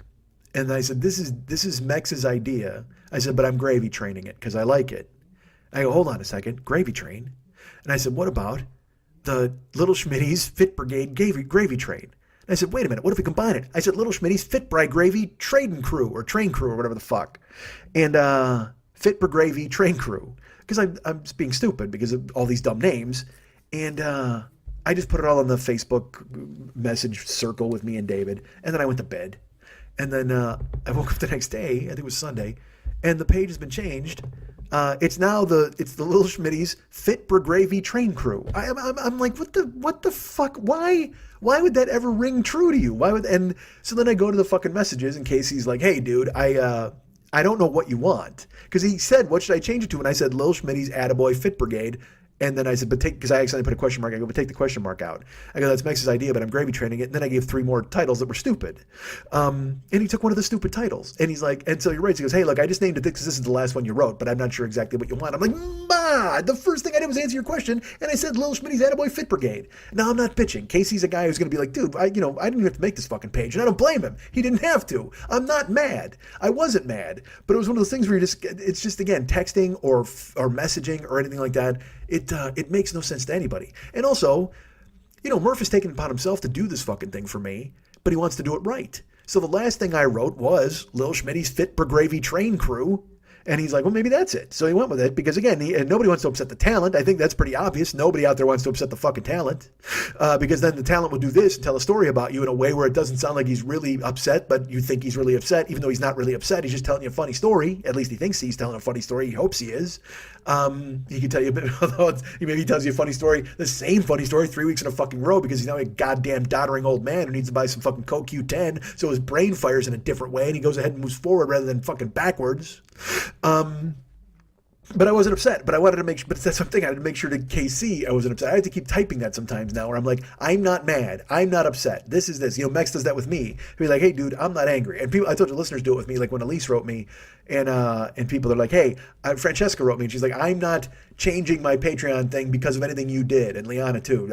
I'm like, you know, at this point, maybe we should realize I'm the problem. Probably we should look at that. Everybody thinks that I'm, because I read text so fucking weird and all sorts of notes, that everybody feels the need to couch it with an apology. You know, I literally, everybody has to send me a Scotch egg. Nobody can just give me an egg. You know what I mean? Where they just do something. Everybody has to coat it in a thin cracker crust so I bite through to the deliciousness. Everybody has to cover whatever they do in a thin panko and sausage covering. So I go, oh, okay, well now you've couched it within an apology. Thank you so much. I'm a Scotch egg lover. Everybody mails me Scotch eggs whenever they do stuff. So I wrote him and I'm like, dude, why the fucking Fit for Gravy train crew? I think I wrote. It's probably nicer than that, I hope. And he was very nice and he changed it, but then it wasn't changed on the page and I kept refreshing it because I'm a weirdo. Because I'm like, all right, just fucking. And then I told some other people, because then other people were like, is it really called the Shit Brigade? And I'm like, it's not going to be the Shit Brigade. But then it gets changed to Gravy Train Crew, and everybody's like, I don't even know what this one means. And I'm like, holy fuck, this thing's off to a terrible start. Let's motivate one another to have a good name for this fucking place. That's the first thing. I should go ahead and put it to a quorum, get everybody to vote what it could possibly be. But the point is, finally, the artwork has been fixed. There's Split Decision is up there, and we have a page. It's on Facebook. If you would like to join in, we would love it. It's people with Fitbits. It's people without Fitbits. It's a group, and you can find it. It's Lil Schmitty's Attaboy Fit Brigade. Now, I don't know what the fuck you would. I don't know if there's a link for it on the Joker's page, but I'll make sure there's one. So you can get through it to the Joker's page and sign up, join in. Because people write me, they're like, is it okay if I join? I'm like, fuck yeah, of course, man. And there are people like, is it okay if I don't have a Fitbit? Yes, of course. Because they've made Amanda, a listener, made a Fitbit challenge crew. So me and Jolene and Brian and our good friend Amanda and some other people, I'm trying to remember who else is on the Fitbit challenge. I think Luann possibly may have joined, but it's a group of people. And so all week we have a step challenge, which I'm woefully behind on, and I'll tell you about that in a minute. I think I was in first place at some point earlier today. But anyway, the point is, there are Fitbit challenges and fun to be had, and we can all be friends and get together and joke around. But also, I want you to interact on the page. And I know that's a task, man. That's a chore. Because you got kids, you got families. I expect you to be on the Joker page sometimes. You're already doing your other fucking Facebook stuff with your real friends. But if you ever want to just fucking hang out, you want to vent, you want to just be pissed or sad, or you want motivation, you want somebody to go, hey man, fucking, have a salad. Hey man, be good to yourself. Just go to the fucking park and have fun. Go breathe. Go sit in the sunshine. Get some vitamin fucking D. This is the place to come. Just get in there, get on that page, Lil Schmitty's Attaboy Fit Brigade. And then look, I'm walking very, very dangerously close to Tony Robbins territory. I get that. I don't mean to be some lantern-jawed, fucking weird-ass crest whitening strips motherfucker telling you what to do with your life. What I am saying is it's a cool place to come if you want to vent, you want to bitch, you want to talk about your life, you want people to go, hey man, that's cool, or whatever. And but also don't abuse the privilege. In the very same breath, I tell you not to abuse it. Come in and tell us about your problems, but don't fucking tell us about your goddamn problems. Nobody wants to hear about your fucking problems. No, man, it's a place to come in and we're getting physically fit. We're all joining in and having fun. Or not even fun, motivating. Because there are some people who feel lost. There's some people who think they need something and they need people. I needed it. That's why I threw it out to you guys. I need you guys. I need... Even if right now it's Jolene and Amanda and like I said, Brian and KC, all the people that are there, I'm so grateful. And I have people Snapchatting me who haven't joined the page. Nicole, people like that. They're like, I went to the gym today. I'm so excited that you tell me that. Thank you. I want to hear it. Because I went to the gym on Monday and I went to the gym today on Tuesday. I have not. I posted about my Monday gym thing, but I have not posted my Tuesday gym thing yet. Because there's a reason. Because I had a thing today, I had a doctor's appointment as well. I had to go get a fucking physical, and but But I went and lifted. So I went to the gym on Monday, and it was great. I mean, I lifted hard for like 70 minutes, and we did shoulders and core and chest. And so we did bench presses, and we did fucking pull downs and planks. And I did this fucking, this thing that I hate where you get on a machine and you have to kick your knees up to your chin. You know, like you're supporting yourself on your fucking forearms and elbows, and you're just flexing. You're pulling your knees up to your goddamn chin, or as high as you can get them, and you do fucking sets of 20. Oh my Christ, dude! And fucking, benching. I haven't lifted in like probably 2.5 weeks, 2.5, 3 weeks, because John was out of town. He went to Fiji. I told you that. I saw him one day. Then Thanksgiving came up. Whatever the fuck. But I wanted to go back and I wanted to start hard. So I told him, I go, man, we're doing this. And the best part was I talked to John. John, he's a kid. I mean, he's like 28. But, and he can get set in his ways a little bit where I have to go, hey man, I need you here. I need you to fucking back me up. Cause I'm paying the guy, you know what I mean? It's that weird thing where we're friends and I have fun and I love hanging out with him. But at the same time, I have to go, well, I pay this guy every fucking week. So I kind of need you to step it up a little here. And he's very receptive to that because he'll realize we get into a rut, but it's also me because I'll be like, I don't want to do that.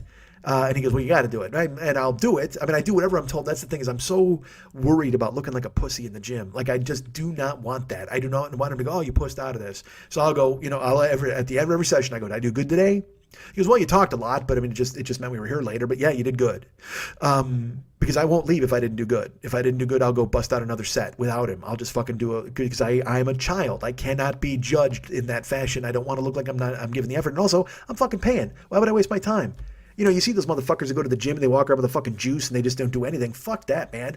I don't need you to fucking swing your balls in my face and talk to me in the goddamn locker room. I'm here to lift. That's what I'm doing. I'm pushing iron around, and trying to be, I've lifted consistently. That's the one thing I've done over the years. I quit cardio though, like 8 months ago. And then I went back on it in September. Remember, I lost that 20 pounds in that really short fucking amount of time.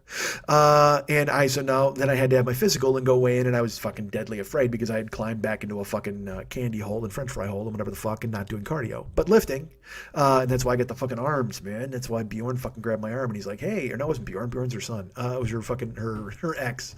Hey, how much you bench? All right, so I go lift with John on Monday, and I got home and I got in the shower, and it was the kind of shower that I liked, all right, because I jerked off twice. No, that seems strong. It was the kind of shower I liked because I couldn't jerk off because I was so sore.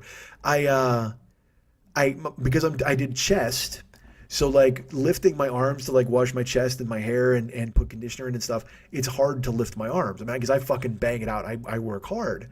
So I have to lean against the shower door. I have a glass shower door. So I have to lean against that and kind of move my body with my hand to try to suds up. Because usually I get in the shower and when I'm that sore and I just let the hot water run on me for a good, for one song. And I'll just stretch under the water. And then I get the soap and I do whatever I reach where I can reach and I do whatever I can. But it's a lot of bending and straining and a lot of that nonsense because I'm an old person who has let himself go to fucking pot. But I liked it. I like it very much because I like being sore after workout because it indicates to me that I worked hard. Now, did I work too hard? Have I injured myself? Or is it also that I worked, maybe I'm just in bad shape? Maybe one workout fucks me up? I don't know.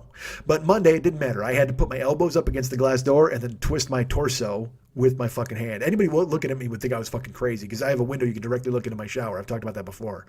I've seen neighbors looking down at me. We talked about this by year one. Fuck. But I guarantee anybody who saw me would be like, what the fuck are you doing? Well, I just lifted. I can't lift my fucking arms. So crazy. But Monday was great. So I felt good about it. But I was also I was in pain. I was kind of weirded out. So then Tuesday comes along and I know I've got my, this was the challenge. All right. Because I got my physical in the afternoon. But I had to go to the gym in the morning. I had to. Now I'm not with John. I had to do cardio. And I did not, me. I have to become accepting of the fact that I need to do cardio and I need to make myself do it. And so I was like, fuck it, I'm getting up and I'm just going to go. Well, I got up and I didn't feel like walking out the door right away. My appointment was at 2:30 for my physical. And it got to be, I woke up at like 10 and I was like, well, I'll go now. It's 10:30. Well, I'll go now. 11:30. And time was going by. And I'm like, man, you can't do this. You got to get the fuck out of here. You have to go. You can't skip cardio. This is the second fucking day. You lifted hard yesterday. And I was really sore. So I'm like, well, I'll just recuperate. Fuck you, man. Go. Because again, it's getting there that's the problem. But when I get to the gym and I hop on the fucking treadmill, and afterwards I told you I walk outside, I put my arms up in the sun and the breeze, and it's just, then you feel good, you feel accomplished, you know you fucking did something. But getting there is the fucking issue. So I got up, and like I said, I was awake, but it was 11:30, it was 12. I wasn't dressed. I'm just sitting around my fucking house on a chair under a blanket, man. I'm like, it's nice here, and just go get your physical, and maybe you don't. And it's all the fucking things where you tell yourself, you're like, maybe you shouldn't exert yourself before your workout because it'll queer your blood pressure, and your blood pressure will be weird, and he'll think bad things about you. Or, and all these fucking things where I try to tell myself why I shouldn't go. That guy who lives inside me is working overtime to keep me in the fucking house, and finally I'm like, fuck you, go, just fucking go. So I left my house. It was like 10 to 1. Finally, and like I said, I got my physical at 2:30. So I left. I got in there. I got in the treadmill, and I haven't. When I was really good at it, I was running 3.5 miles a day without stopping, like jogging, not sprinting like a fucking psycho. But sometimes I would turn it up to like 6.0 and really blaze for a song or whatever, because I was good. I was in shape. I was making it happen. But I haven't done any cardio in, I say I did it in September. Yeah, I did it like 3 times, and I sent pictures to John, and then I fucking bailed on it 3-4 times maybe. And so I haven't really done it for any length of time in 8 weeks. So I said, fuck it. What am I going to do here? I said, you know what? I'll walk. Today I'll walk. And the problem with me is I get on the treadmill and I'm like, I'm going to walk. All right, we're going to do this. So I turn the treadmill on and I put the speed on like 3. And I figure I'll walk at that pace. I'm like, all right, well, dudes, do this. And then I'm like, fuck, just walk at 2.5, man. You can do that. So I bump it down to 2.5, and I'm walking for a song. But the thing is, I can see the numbers. That's the thing. The treadmill, people are like, why don't you walk outside? You should walk outside. It's gorgeous. Well, you know why? Because the treadmill is my boss.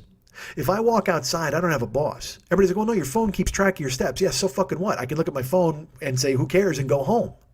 And another thing too, if I walk on the treadmill, I'm never going to go anywhere. All right. I know I'm going to get off the treadmills in the same fucking place. If I start walking and say I walk 2 miles and then all of a sudden I'm beat and I got to walk 2 miles home, it's like, fuck, that's terrible. But on the treadmill, you can always just kind of stop and do what you're doing there. And I'm in a self-controlled environment. And also, remember one time when I was losing a bunch of weight, I fell down and a bunch of skateboarding toughs came over to me. They're like, yeah, you okay, mister? So I don't want to have that fucking happen to me again. So I try to run in the gym where everybody's doing their fucking exercises. And I like the fact that it keeps track. It's a robot that tells me what I'm doing and how much I'm going and how fast I'm going, and it keeps track of my mileage and shit. So I get to stare at it. But that's the problem. I like to bring a towel, and I like to cover up the numbers as a little surprise, and then I'll go, all right, you can check in 3 songs, and then I can see where I'm at. And I can adjust the speed accordingly, because, you pick a random incline, but this time, I got to admit, I just picked fat burn manual. So it was a flat run, or flat walk, and I started at 2.5, and I'm walking. And I didn't bring a towel. So a song goes by, and the second song starts, and I'm going 2.5, and I've barely gone a quarter mile. And I'm like, oh, man, that's fucked. Because I don't judge it by time. Like, I'm not a guy who'll be like, I walked for an hour. Well, fuck you. If you only walked a mile an hour, you didn't do a goddamn thing. I need to walk distance. I need to make sure I do a certain amount.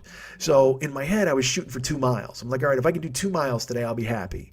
But at the pace I was going at, I'm like, I'm going to be here for fucking ever. And I got to get to the fucking physical at 2:30. And plus, also, there's a point in time where you have to say to yourself, fuck this. I'm pushing it. I'm doing this. Because I know I can do it. Because it's like I said, when I'm with John and I try to bitch out on a plank or something like that, I refuse, because I'll be like, oh, man, I don't know how much I got for you here. And then I make myself fucking do it. Because you know why? That's the whole point of it. You're doing it to make yourself do the fucking thing and make it work and respond. You're trying to get your body trained to a point where you can push it to a limit. And look, it's fucking early to be talking about limits and shit like that, but there's now self-imposed limits just from my health and my shape and the way I am. So I need to fight past those. I need to push past those. I need to start setting a fucking tone. So I go through the first couple songs at like 2.5, and I go, well, fuck this. And then the next song starts, I kick it up to 3.5. So that's a jog. And I mean, I'm a huge fucking dude. I haven't been on in a while, but I don't care. I know what I can do. So my muscles can handle it. So I jog for that song. And then the next song goes and I put it up to 4. So I bang it out at 4. And then the next song I go down to 2.5. I go, all right, we'll cool down. So I start doing that where I'm alternating. Every song I'm changing the speed. 2.5, 3.5, 4. 2.5, 3.5, 4. 4, 3.5, 3.5, 2.5, 4. I'm just jumping around. And I'm watching the clock. And then I'm looking at the numbers, and I keep telling myself, all right, this song ends, you can do this. This song ends, you can do that. And I'm on the treadmill, and I'm rolling, and I'm sweating. And that's the thing, man, is big fat dude, I start fucking pouring swag. And I will tell you this, too. I'm on the treadmill, and this is a drag when you walk in, because the treadmills look down on the weight room, and I'm looking at a ton of bad technique. A lot of dudes, like, jerking plates up from the ground, or doing like these mini curls that are only like a real fucking tight, like they curl up to their chest and they just like a T-Rex curl is what I'll call it. They just use little baby arms and shit. And look, I'm going to say this, and perhaps you will judge me, perhaps you will not, but this is the way it is. When I get up there, you're always hoping there will be like an aerobics class or a yoga class that you can spy on, because it's interesting to see them doing all their bending and their shaping any way they want me. Little Tommy James and Shondells for you. I think it was Tommy James. Jesus Christ, I'd hate to be, bend me, shape me any way you want me. All right.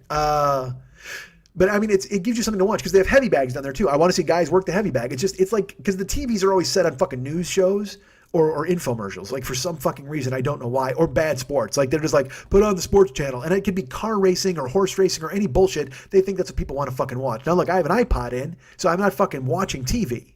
But I want to look down at the people lifting the weights. You got to do something with your eyes. I mean, I can't close my eyes. I got to fucking stare at some stuff. So staring at a bunch of people doing yoga is interesting or fun or, makes you happy. But also there's treadmills and they're in a line. And when I walked up there, all the treadmills were empty guy, empty guy, empty guy, empty guy. What you're hoping for is like a bank of empty treadmills, and then you see who comes up and it gets next to you. And I look, don't judge me.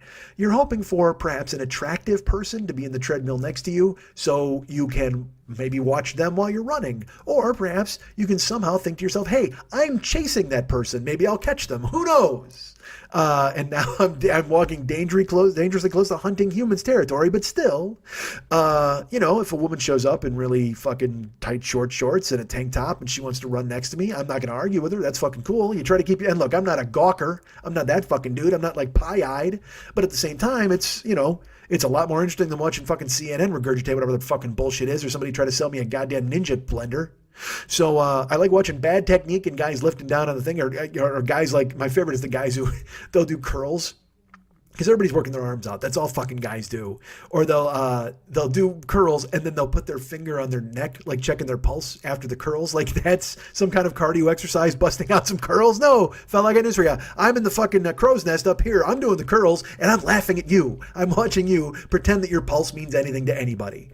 But everybody's got their Fitbit and their watch and they're looking. And then there's, of course, the other passel of dudes who are just walking around in tank tops talking to guys. They want to make fucking small talk around the fucking bench. They want to make a small talk.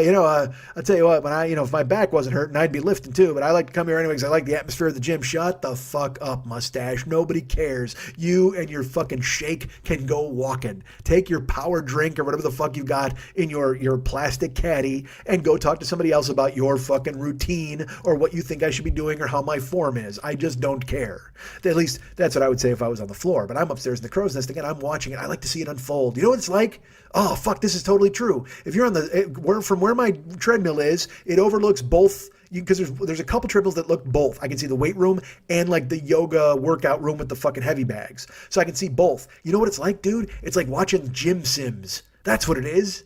It's like I'm staring down at Gym Sims. Like I get to, that guy's going to walk over there. Doot, doot, doot, doot. And he's going to talk to them. He's going to talk like Frogger, apparently. Or Cubert. And then he walks away. So that's what it is. I'm up on the treadmill. I'm just trying to distract myself from fucking anything and trying not to fucking pass out. And instead, I'm going to watch these dudes go off and be Gym Sims. It's fantastic. That's because I'm not chasing a fucking no hot girls next to me. I've got two old guys. I had an old dude. He did a 25-minute mile. And it's so funny. You get that thing. Your instinct is, man, fucking 25-minute mile isn't helping anybody. But then in your brain you go, man, maybe this guy's missing like 4 toes from a landmine accident in Vietnam. because this dude he had like white fucking gray hair, gray mustache, one of those dudes. Not even salt and pepper. Pepper left town, man. This guy's all salt. He's on the fucking treadmill, and he's doing a 25-minute mile, and I'm judging him in my brain, and I'm like, hey, fat fuck, why the fuck are you judging anybody? This is your first day back in the gym in like a goddamn year. You shouldn't fucking yell at anybody. Don't judge anyone. So good for him. I'm glad he got his heart moving. That's what he wanted to do. But, however, he took the treadmill next to me and then fucking, of course, tight shorts, big and not big, backyard. Yeah, all right. Yeah, it was a big backyard. And tank top. She goes in front of him. So now he's chasing her. And he's never going to catch her at a 25-minute mile pace. Kick it up there, Gramps. Look what's in front of you. Goddamn, look at the carrot that just fucking locked onto your stick. I was going to say hopped on and I think I said lopped on possibly, or I was going to say leapt on and hopped on, and I think I said lopped on. Who gives a fuck? His stick was carroted. That's by that fucking girl in her fucking booty shorts. Sharp. Just a Latina girl with her fucking hair piled up on top of her head and her tank top and literally just a lot of bounce and a lot of boom, boom, boom, boom, boom, like that sort of thing. And you hear that and you realize it's your heart playing a conga beat. And because let me tell you something, my heart does that conga. Oh, and I couldn't control myself any longer, but that grandfather was in between us, goddammit. Dun, dun, dun, dun, dun, dun, dun. So, I finish my workout. I start pushing it, and the cooldown starts at like 40 minutes, and I go, well, fuck that, because it's a 5-minute cooldown. So I keep bumping the speed up, keep bumping the time up, and I wind up doing 50 minutes on the treadmill, and I wind up, because I told you I wanted to do 2 miles, but here's what always happens with me. Then the time starts running out. I'm in like 2.11 miles. And I'm like, well, you can't run 2.11 miles. Now you got to kick it up to like 2.25. And then because I got to run till a song ends. I'm a fucking weirdo, dude. I would be on the goddamn treadmill forever if I didn't grab those pedals and fucking rein myself in. But, because then a song will end up be 2:28. And I'm like, all right, well, you're over a quarter mile, but now you got to push it. Now you got to just do one more song and see where you get to. And I'm like, all right, you're doing 2.5 miles. And I would have tried for 3. I probably would have tried for 2 3/4 or 3. I would have kept going, but I had to get to my physical. I had to get off the fucking treadmill. So I did 50 minutes, and it was like 1:45 by the time I finished, and I let it roll down, and then I had to go grab a million paper towels because I am a mess, dude. I am dripping all over the fucking machine and everything else, and I don't have a fucking real towel, so the people are grossed out. So I got to dump some of my water on my towel and wipe down my machine. But not before I took photos, which I have not posted yet. I posted a photo after my Monday workout, and people were like, attaboy, Schmitty, way to go. But I have not posted my workout. I'll get to it soon. I should, because that's the thing, is I want to interact with people on this fucking page. So I should let you know, and not that you care about my workout, but you do. That's why you're in the fucking little Schmitty's Attaboy Fit Brigade. That's why we all care about each other's workouts. So I'm trying to cheer people on Fitbit. I'm trying to go in and like every post. And but the posting thing, and look, I will tell you this for real. I take photos with my phone. And I don't want to post on Facebook from my phone because I'm typing with my fat thumbs and it's a long fucking thing that I'm going to type. I like typing from my laptop, but I got to plug in my phone and get my photos onto my laptop and then drag them into Facebook. It's a hassle. It's a whole procedure, folks. Look at that. Look at me making something a hassle that isn't really a hassle, but you know how I am. I hate the fucking hassle. So I finish after 50 minutes. And I take photos. I take a photo of me all soaked. I take a photo of the fucking treadmill because I'm going to get some attaboys, which I have not posted yet, but I will. I bathe the machine in bottled water because that's how I work my business, and then I leave. And I walk down the stairs. Now, look, I got to take stairs one at a time because my legs are kind of jello-y at this point because, again, I'm a 300-pound dude, and I'm fucking running.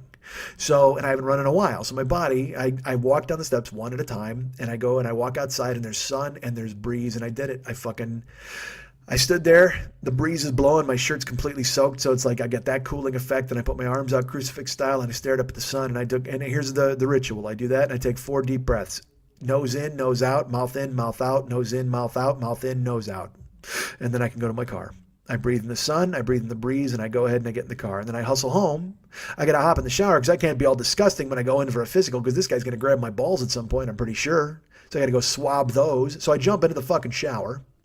And I hightail it over to my doctor's office. It's not far. It's about 15 minutes from my house. 15, 8, 9, I don't know, but it's close.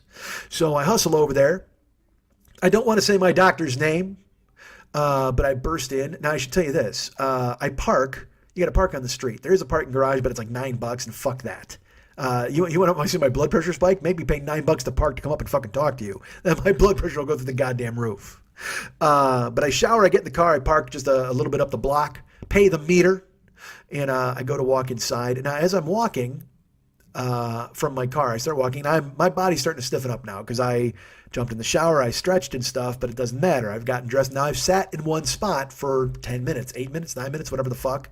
And the blood and the calcium are starting to pool up in my veins and in my joints. So I get out of the car, I pay the meter, and I'm like, yeah, a lot of that old guy, yeah, getting out of the car and stretching. And picking up one foot, putting one foot down. That's how you got to do it. Just trying to walk into the doctor's office, and I feel something in my shoe. And I go, oh, man, do I have something in my shoe? And I'm walking, and in my head, I go, well, it doesn't. In my head, I'm hoping it's not what I think it is, but it's definitely something in my shoe, underneath my heel, not on the back of my heel. You know, like if you get shoes that, they cause blisters on the back of your heel. But this is underneath. This is on the bottom of my foot. And I'm stepping on something clearly in my shoe. And I'm like, well, fuck, just get upstairs. You're a little late. I walked in the door at 2:29. I signed in. And I will tell you this, I walked over and there was the waiting room was full except for one chair. I squeezed into that because look, I'm a normal guy. I'm a good guy. I sit down in a chair. I don't even know why I'm telling you that. Well, here's why I'm telling you this. Because they had another chair that was like a fat person chair. And it was for two people. And a mom and a son were sitting in the chair when I came in, and I saw that, and I did eyeball it and go, I'd love to sit in the fat guy chair, but whatever the fuck. So I sat in a regular chair, and I was fine. I was totally good. I'm not telling you, it's not like I didn't fit in the regular chair, but I would have had ample room in the fat guy chair. But at that point, then you committed yourself to sitting in the fat guy chair, admitting you're a fat guy. You don't want to be that guy. That's a mom and son chair. So I sit down, I get waited to be called. I wind up texting people, telling them about my physical. I texted Randy, told her what was up, and then they called my name. Call me by my name. And please digitally edit out my balls. So I walk in, and they show me to my room, and this was a little weird. A guy called me because normally there's lady nurses there, and this dude called me. He's like, "Hey man, you're going in here." I said, "Great." I said, "What's your name?" He said, "Kevin." I said, "Kevin, I'm Mike. Nice to see you." So I go in, and he goes, "All right." I go, "Do you want me on the little the fucking pommel horse, or you want me on the chair?" And he's like, "What?" Because that doctor thing looks like a pommel horse to me. I go, "Do you want me on the bed thing, or do you want me? Can I sit low?" And he goes, "No, you're fine. Sit wherever you want." So I sat in a chair. And he comes over with the blood pressure machine. And this is so weird. How have they not made this leap yet in technology? They still got to do the fucking cuff on the arm and the bulby squeezy deal. Like, don't they have a machine where I can just put my arm in and it just goes, zap, and it tells me my blood pressure? Or like, because they put that, because now they have the greater than less than thermometer. Like, remember when you were in school and you had to do greater than less than, like 9 is greater than 8 or 8 is less than 12? And you drew teeth in it because it was going to bite the other number. Chomp, chomp, chomp, chomp. So they have a greater than less than thermometer now. He opens his mouth like Pac-Man and he puts them on your finger, and then it reads your like water content, it reads everything. It's like fucking crazy. But that's advanced technology. But now they got a fucking the blood pressure, like I said, cuffy bulby. Why they still got to go cuffy bulby on me? So he puts it on me, and that's his moment of truth, by the way, because I'm always in fear. Being a big fat dude who's old, I'm waiting to get that horrible blood pressure reading.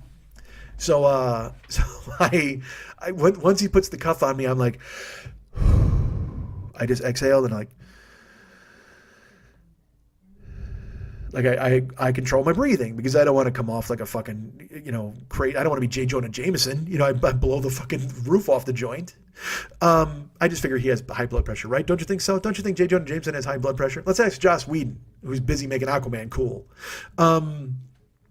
So sure enough, he takes the blood pressure and he goes, "All right, you're 132/90. And I said, "Is that bad or good?" He goes, the doctor, he can interpret. I go, "Well, no, dude, tell me, like, fucking, is it bad or good?" He goes, "Well, the top one might be a little high, but you're still fine." And I go, "Well, I'm old and fat. Like, does that factor in? Is that like, am I, does old and fat make you realize that I'm in good shape for an old fat guy?" And he just started laughing. He goes, "All right, well, hang out in here. I took if my temperature was fine, my water, whatever." And he goes, "We'll bring the doctor in a minute." So my doctor comes in. Now, this guy's been my doctor for fucking years. When I had my throat shit last year, I went and saw him. I mean, he's just been my guy. And I was lucky enough to find him. Even when Obamacare came along, I was able to find him on a plan and get him. And I was happy. I pay a little extra. And honestly, I just found out what I'm going to be paying for next year. And I'm going to have to make some fucking changes because my fucking Obamacare went up $70 a month, which probably, I'm sure a lot of you out there are paying a lot more than that. It's not $70. I mean, it went up 70. So it went up a fourth. a fourth of what it was. Why am I giving you what I pay for insurance? Who the fuck cares? Anyway, but I was shocked by that. So but he's my doctor. I don't want to go to another guy. This guy's been my doctor for fucking like 15 years or 12 years. Since my baby left me, I found a new place to dwell. No, since you've been gone. Why am I doing that? Since you've been gone. So, no, since 12 years? I think so. Before I had the surgery. Because we used to have a doctor, I told you, named Stopek, who then he was all fucking crazy, and he turned his fucking doctor practice into a massage parlor, and I went there once to try to get a hand job by a year of whatever the fuck, 7. So sure enough, man, I wound up getting the blood pressure done, and I'm sitting there, and I don't want to change this doctor. He comes in, he wheels in the machine, and he's like, "Hey, how you doing?" Now, I will tell you this about my doctor, all right? How am I going to say this without sounding arrogant? For some reason, my doctor loves me. And he thinks that I am very interesting and charming.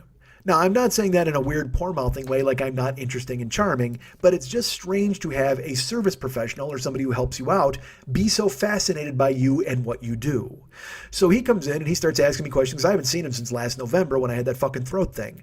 So he's like, he's asking me questions about how my life is, where my relationships are, who's going where, who's gone, who's not.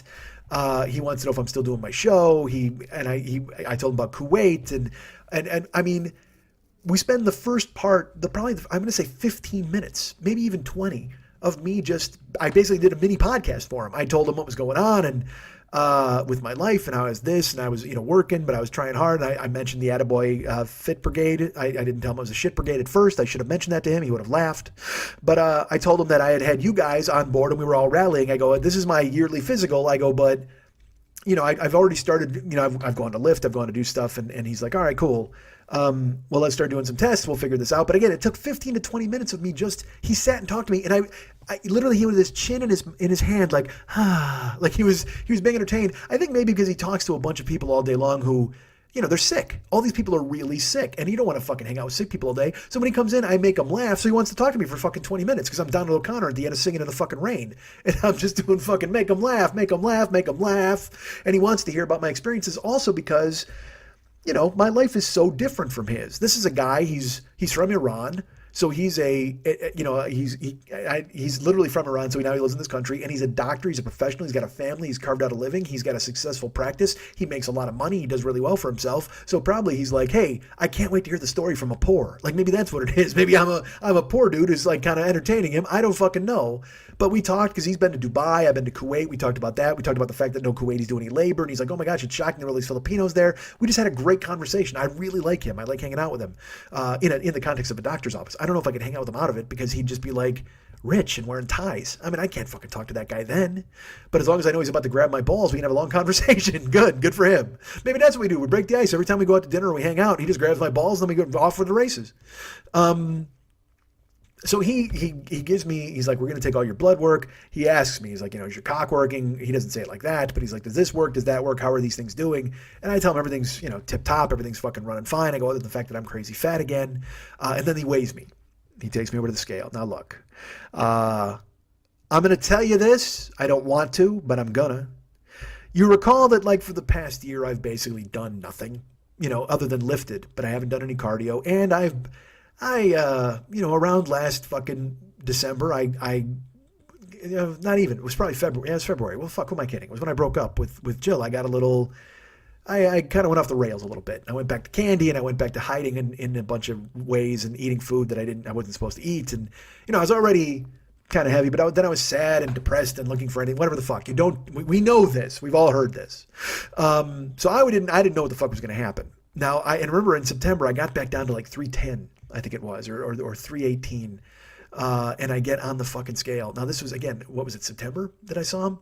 Or that I got on the scale at the gym? I think it was September. No, it wasn't. Yeah, it was September. Please wake me when it ends. So I get on the scale here. Dudes, and I share this with you now because I'm going to share it with Little Schmitty's Attaboy Fit Brigade as soon as I post my treadmill photo. Because I haven't even reported about my physical yet either on there. I also bought a scale. It's not here yet, but I bought a Bluetooth scale that's going to go with my fitness app, and it's going to be all fucking everything in sync. I'm making progress. I'm doing the things I need to do to move forward. The only thing I haven't done yet is buy good food to cook in my house. I'm still just like I went to Lemonade and I bought short rib and Brussels sprouts and mashed potatoes, and I'm like, well, at least it's a regular meal, but go buy food and cook it yourself, you dumb fuck. Turkey breast or not, whatever the fuck. I got a Vitamix, I got crock pots, I got all sorts of bullshit. I got like 9 George Foreman fucking grills. I got more George Foreman grills than George Foreman's got kids named George. Fuck. My cabinets are full. So I get on the scale and I'm worried, so because I always poor mouth myself too, where I go, look, this scale might not be enough to weigh me. I'm just letting you know, because I don't know where the fuck I'm at. And because it only goes to 350 and I'm worried I don't know where I'm at. So we get on it, we slide the fucking big blocks all the way to the end, and it tops out at 349. I'm not proud of that. I'm not happy about it. But it's not 350. I was thrilled about that. But it was 349, and it made me blanch because if you'll recall, I had my surgery. I got down to 265 or whatever it was, 264. And they told me, hey, man, you got to lose 40 more pounds.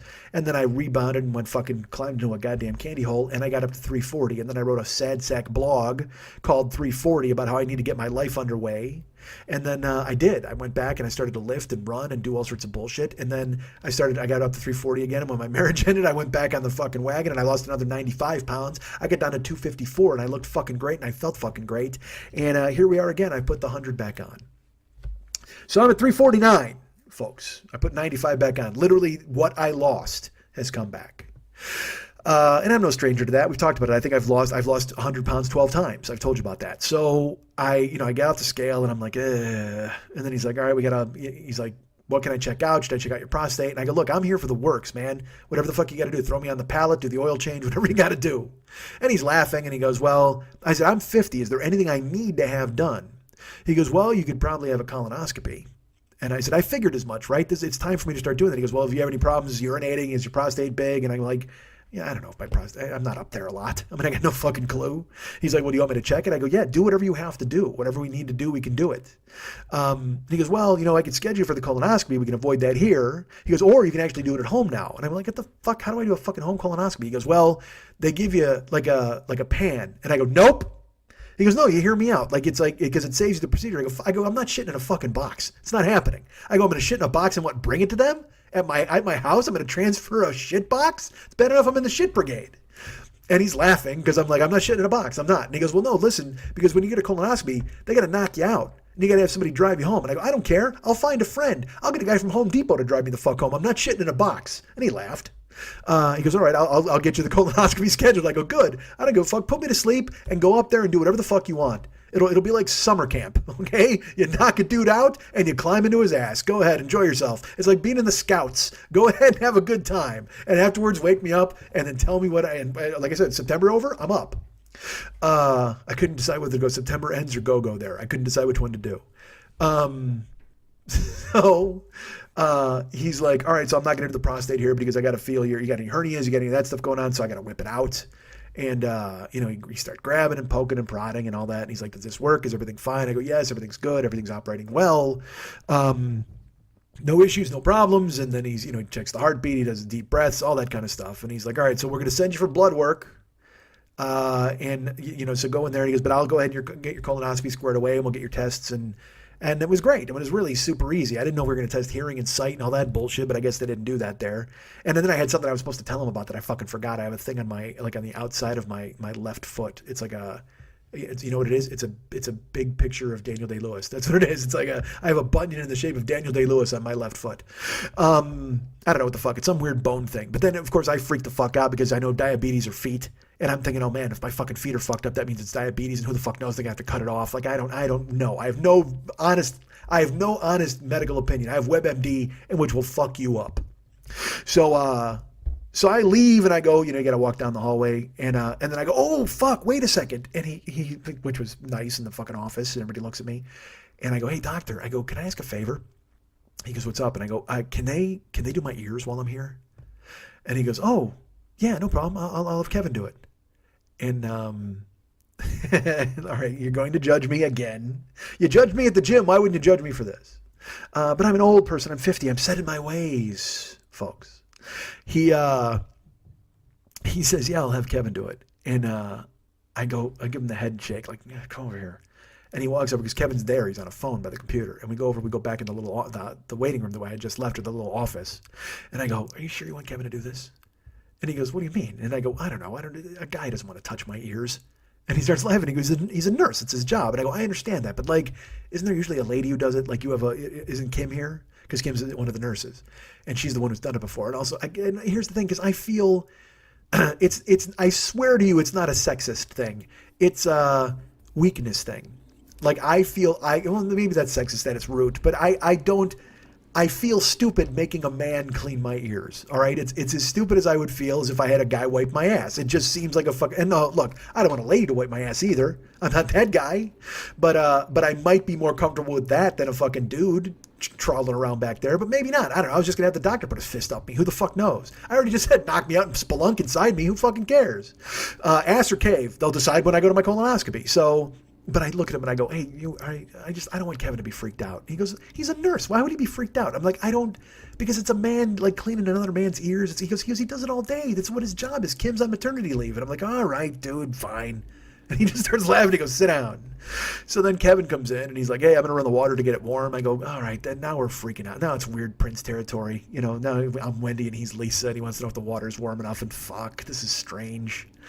So I apologized to him 15 times. You know me. I'm sorry you have to do this. He goes, what do you mean? It's my job. And I go, yeah, I know, but I'm sorry you have to touch my ears. He goes, I got gloves on. I'm fine. So they have to get the big fucking syringe and I got to hold a blue cup under my ear. I actually took a photo, which I'll post too, of me getting it done, just smiling at the camera like, yeah, this is the shit they do when they irrigate my fucking head. And he just starts blasting into my fucking, into my ear. And, you know, then I tell Kevin the story about when I went to the emergency room, they did it with cold water and I got the fucking spins. He goes, oh no, I'll do it with hot water. It'll be totally fine. And he starts doing it. And he even says, he goes, wow, he goes, that's weird. I go, what? He goes, well, it's like, it's not coming out. I can see it, but it won't come. I go, but it's not waxy, is it? He goes, no. I go, it looks like, and he goes, skin. I go, right. It looks like fucking skin. And I said, on the show, I said I had a bacon skinned waxtopus. I go, that's what I fucking called it. And he laughed. He goes, yeah, it's weird. Like, it's not like I'm flushing it. I can see it in there. He goes, would you mind if I went in with tweezers and grabbed it? I go, fuck, dude. I don't like anything in my ear. Certainly not metal. And he goes, well, I promise I won't hurt you. I'm like, Kevin, that's a promise you can't make, but good for you. He goes, really though, the tweezers, I can pull it. And I go, all right. And he starts putting the tweezers in, and I can hear, this is fucking weird. It was like having a weird, like, fucking beetle in your ear with the pinchers. Because I can hear the tick, tick, tick, tick, tick, tick, and he's trying to grab shit in my ear. And then he pokes, and I got a jolt of pain. Like, it wasn't the eardrum, but it was the skin. And I jumped, and he goes, whoa, don't jump while I'm in there. And I go, well, don't fucking poke my goddamn ear. And he's like, well, I didn't mean to. I'm sorry about that. I go, all right, that's fine. I'm sorry. And so then he flushes it, and he goes one more time with the tweezers, and he pulls out, and he fucking shows me in the water. And it's skin. It's not even wax, dudes. I don't even know how to tell you what's in my ear. And the thing is, the nurses always do it, and I never show the doctor. Like, I want to ask the fucking doctor what it is, but I always fucking forget. Because then they dump it down the fucking sink, because nobody wants to look at that thing for more than 3 fucking seconds. It's almost like when in Alien, when they make the discovery and they go, what the fuck is this thing? That's what it is, because then you just want to get rid of it, because it's so creepy. But he goes, yeah, it's like skin. And I go, yeah, it's right. I go, dude, I've done this before with, like, I'll put peroxide in my ear and then I can reach in. I go, I'm not supposed to put shit in my ear. I don't like to, but I'll actually, this is terrible. I'll try a Q-tip, but Q-tips just mash it in there. I go, but I'll do a pen cap and I will put a pen cap in and you can hear it go, like it hits a hard chunk of fucking wax and I got to scoop it and drag it out. And it's long. And he's just like, oh, this is horrifying. I'm like, yes, of course it is. Time to do the other ear. Now, the other ear is normal. My left ear is the one that's all fucked up because I got tinnitus and I can't hear anybody in that fucking ear because of the bacon skin waxtopus who lives in there. But then the other ear, that's just straight wax. So he fucking blasts that with a syringe like 5 or 6 times and boom, there you go. He shows me and there's a fucking, a huge chunk of fucking wax in there, but not huge, not a Twix bar like I usually get because the right ear is a normal fucking ear. It just has a goddamn, I would say the size of like 2 kernels of corn. That's what came out. 2 corn kernels made of earwax. Horrifying. All right, so he flushes my ears and I'm fine. Then he's like, all right, time for blood work. So I go over to the blood house and the woman's really nice. And she's got like 6 vials. I go, man, you guys are good. And she goes, do you faint easily? And I said, define easily. And look, I'm having fun by myself at the doctor. You know who's not having fun? The nurses. Because all day long, I'm sure they deal with fuckheads. The doctor thinks I'm charming as hell. The nurses think I'm a dick. Like, they can't stand me. So she's like, do you faint easily? I go, define easily. She goes, do you faint at all? Like, she's just so over it. I go, I don't. I'm totally fine. I'm a good blood guy. And she goes, okay. I go, but I do have one request. She goes, what? And because there was blue bandages. And I go, can I have a green bandage? Because up on the thing there were pink and yellow and white and blue and green up on a shelf, but I had blue by my arm. And she looks at me, she goes, are you serious? I go, yeah. And she goes, yeah, of course you can have a green bandage. And I go, yay! And so she puts the needle in. She's a fucking pro. She nails it on the first shot. And she takes 1 tube, 2 tube, 3 tubes. She gets all 6 fucking tubes. And then, and there we go. We get she blasts me with the cotton ball. And she blasts me with the green bandage. I was all excited. And she goes, okay, and now the doctor, he also wants a urine sample. And I said, oh, he didn't mention that. Because when I got home from the gym, I would have held it in because I sweat like a motherfucker on the treadmill. So I sweat out a ton of liquid and you have to fast. Okay. So when they tell me I have to fast, like I don't eat and I drink water at the fucking gym, but I chug it. But then when I got home, I sweated it out and I pissed it out. I pissed out a lot of fucking stuff when I got to my house. So I didn't know what I had in me. And I even said to her, I'm like, well, that's going to be a second. She goes, well, that's okay. Just take the cup and go, And I said, where's the bathroom? She goes, it's in the hallway. I'm like, oh my God, it's in the hallway. She goes, hey, you got to get a key from the front desk. I'm like, all right. So I get the key. I go out there. And you got the specimen cup in the baggie, you know what I mean? So, and it's just such a fucking weird ass procedure. And thankfully, it's a single bathroom. All right, so it's just me in there. It's nobody else has to come in and see this fucking clown show as I got to try to piss in a cup. So I'm wearing shorts. Now I'm going to tell you something about me that might make you uncomfortable. If you're wearing jeans, what do? You unzip your jeans, you pull out your cock, you take a leak, you tuck it back in, and you're good. I tuck it into the left because I favor the left. That's how I work my handle. However, when I'm wearing shorts, and you're going to mock and laugh probably, I go side saddle. I will pull up my shorts and just hang out the side of my shorts and do it that way, and then just drop the leg sleeve, whatever the fuck it's called. What's a shorts thing called? A leg sleeve? But I'll just fucking hang cock out of there and just unload, and then just fucking drop the sleeve, and then you grab yourself a little bit, give it a couple of shakes, and then you fucking drop the sleeve and you walk out. So I'm trying to figure out how to do this with the shorts because, I have to grab the shorts with my left hand and pull up my right sleeve, my right shorts fucking leg thing, whatever the fuck. Because I may tuck to the left, but I hang out and piss to the right. I know, it's fucking weird. I got a lot of rules. These are all the cock rules. Keep them in mind, folks. So I'm going to have to hold the cup in my right hand, and I'm going to have to pull the sleeve up, the short sleeve up with my left hand, but I also got to aim. You know what I mean? I got to grab my cock with my left hand and fucking aim, because otherwise I'm going to go off like a busted sprinkler in this fucking joint. I don't want to make a mess. So I'm trying to figure out how to handle it. And here's the thing I don't want to do, because then in my head I'm like, well, what if I just took my fucking shorts off? And I'm like, no, don't do that. You're not that fucking guy. Because again, it's not like it's going to go crazy. I don't have a lot in me anyway, but at the same time, I don't want to take the fucking chance. Like, I don't want to, because I only have one pair of shorts on. So the last thing I want to do is fucking, it's in the cup and then it shoots out and it backfires on me and it's on my shirt and then you got to walk in. And I mean, you never know. Cocks are completely unpredictable, especially in the wild. You have no idea what's going to happen. So in my head, I'm like, all right, I'll pull up my shorts with my left hand but I'll fucking shove over and hold my cock while I'm holding my shorts. Like, I can do that. And then I went, you know what, dude? Why don't you just do this? Just fucking rest your dick in the fucking cup. That's all you got to do. Like, because I'm thinking I got to hold the cup and kind of aim, right? Because that's what I usually do. I'll hold my cock and I'll hold the cup and I'll shoot inside. But then I'm like, well, why don't you just fucking hang them in there like an olive in a martini, just fucking like a cocktail sausage in a Bloody Mary. You just fucking drop them in and you let them fill it up. And but the reason I didn't want to do that, because then he's his own measuring stick. Does that make sense?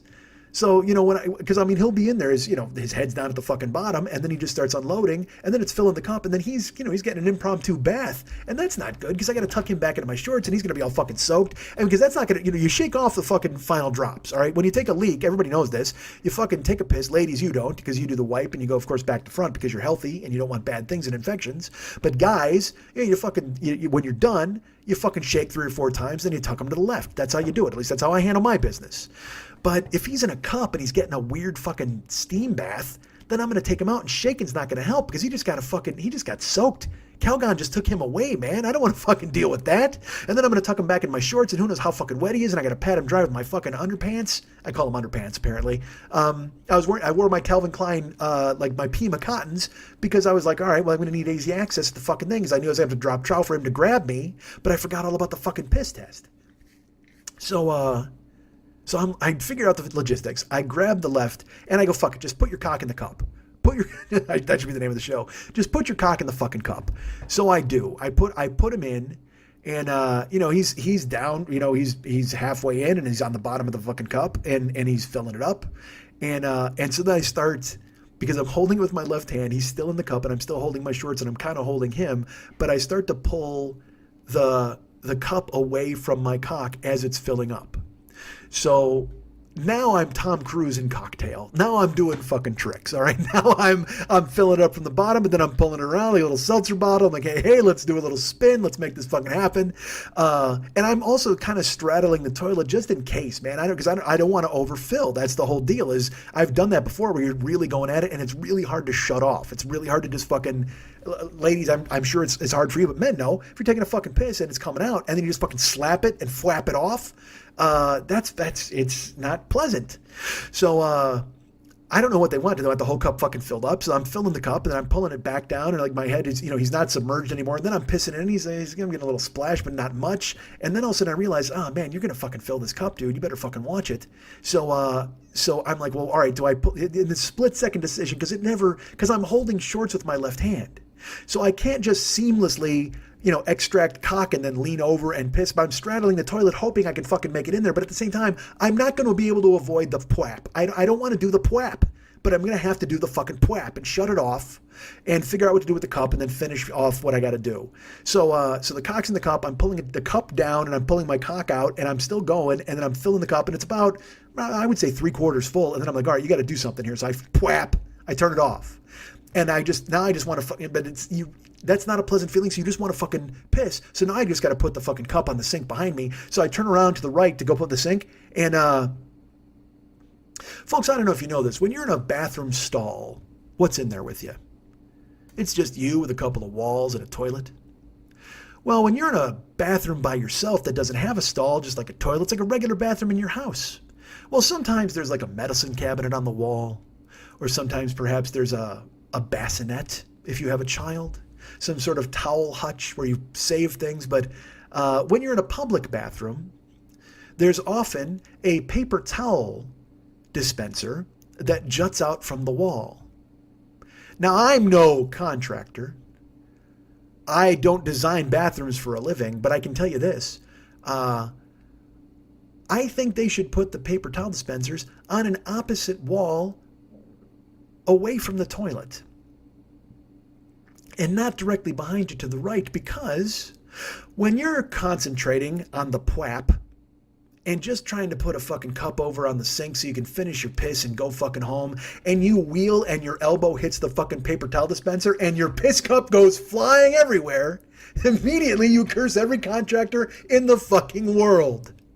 Dudes, I got my cock hanging out, pwapped, so I'm holding on to a fucking another stream. I'm holding my shorts, so I'm swinging in the fucking breeze, and I wheel just to fucking put the cup on the thing. Bam! My fucking elbow hits the paper towel dispenser. Boom! Cup in the air. Piss everywhere. Piss everywhere, man. It goes out and it shoots out, and then I drop the fucking cup.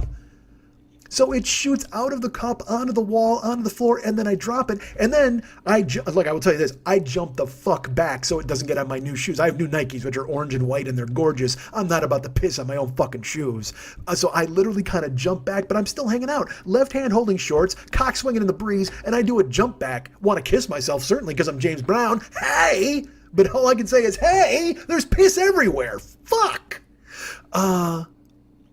And it's that moment where you're standing there, and I'm still in the pwap. So I'm still in the pwap phase, man. I want to let go of a stream, but I can't now because there's a huge puddle by the toilet, and then there's a cup, and in my head I'm like, oh man, oh fuck.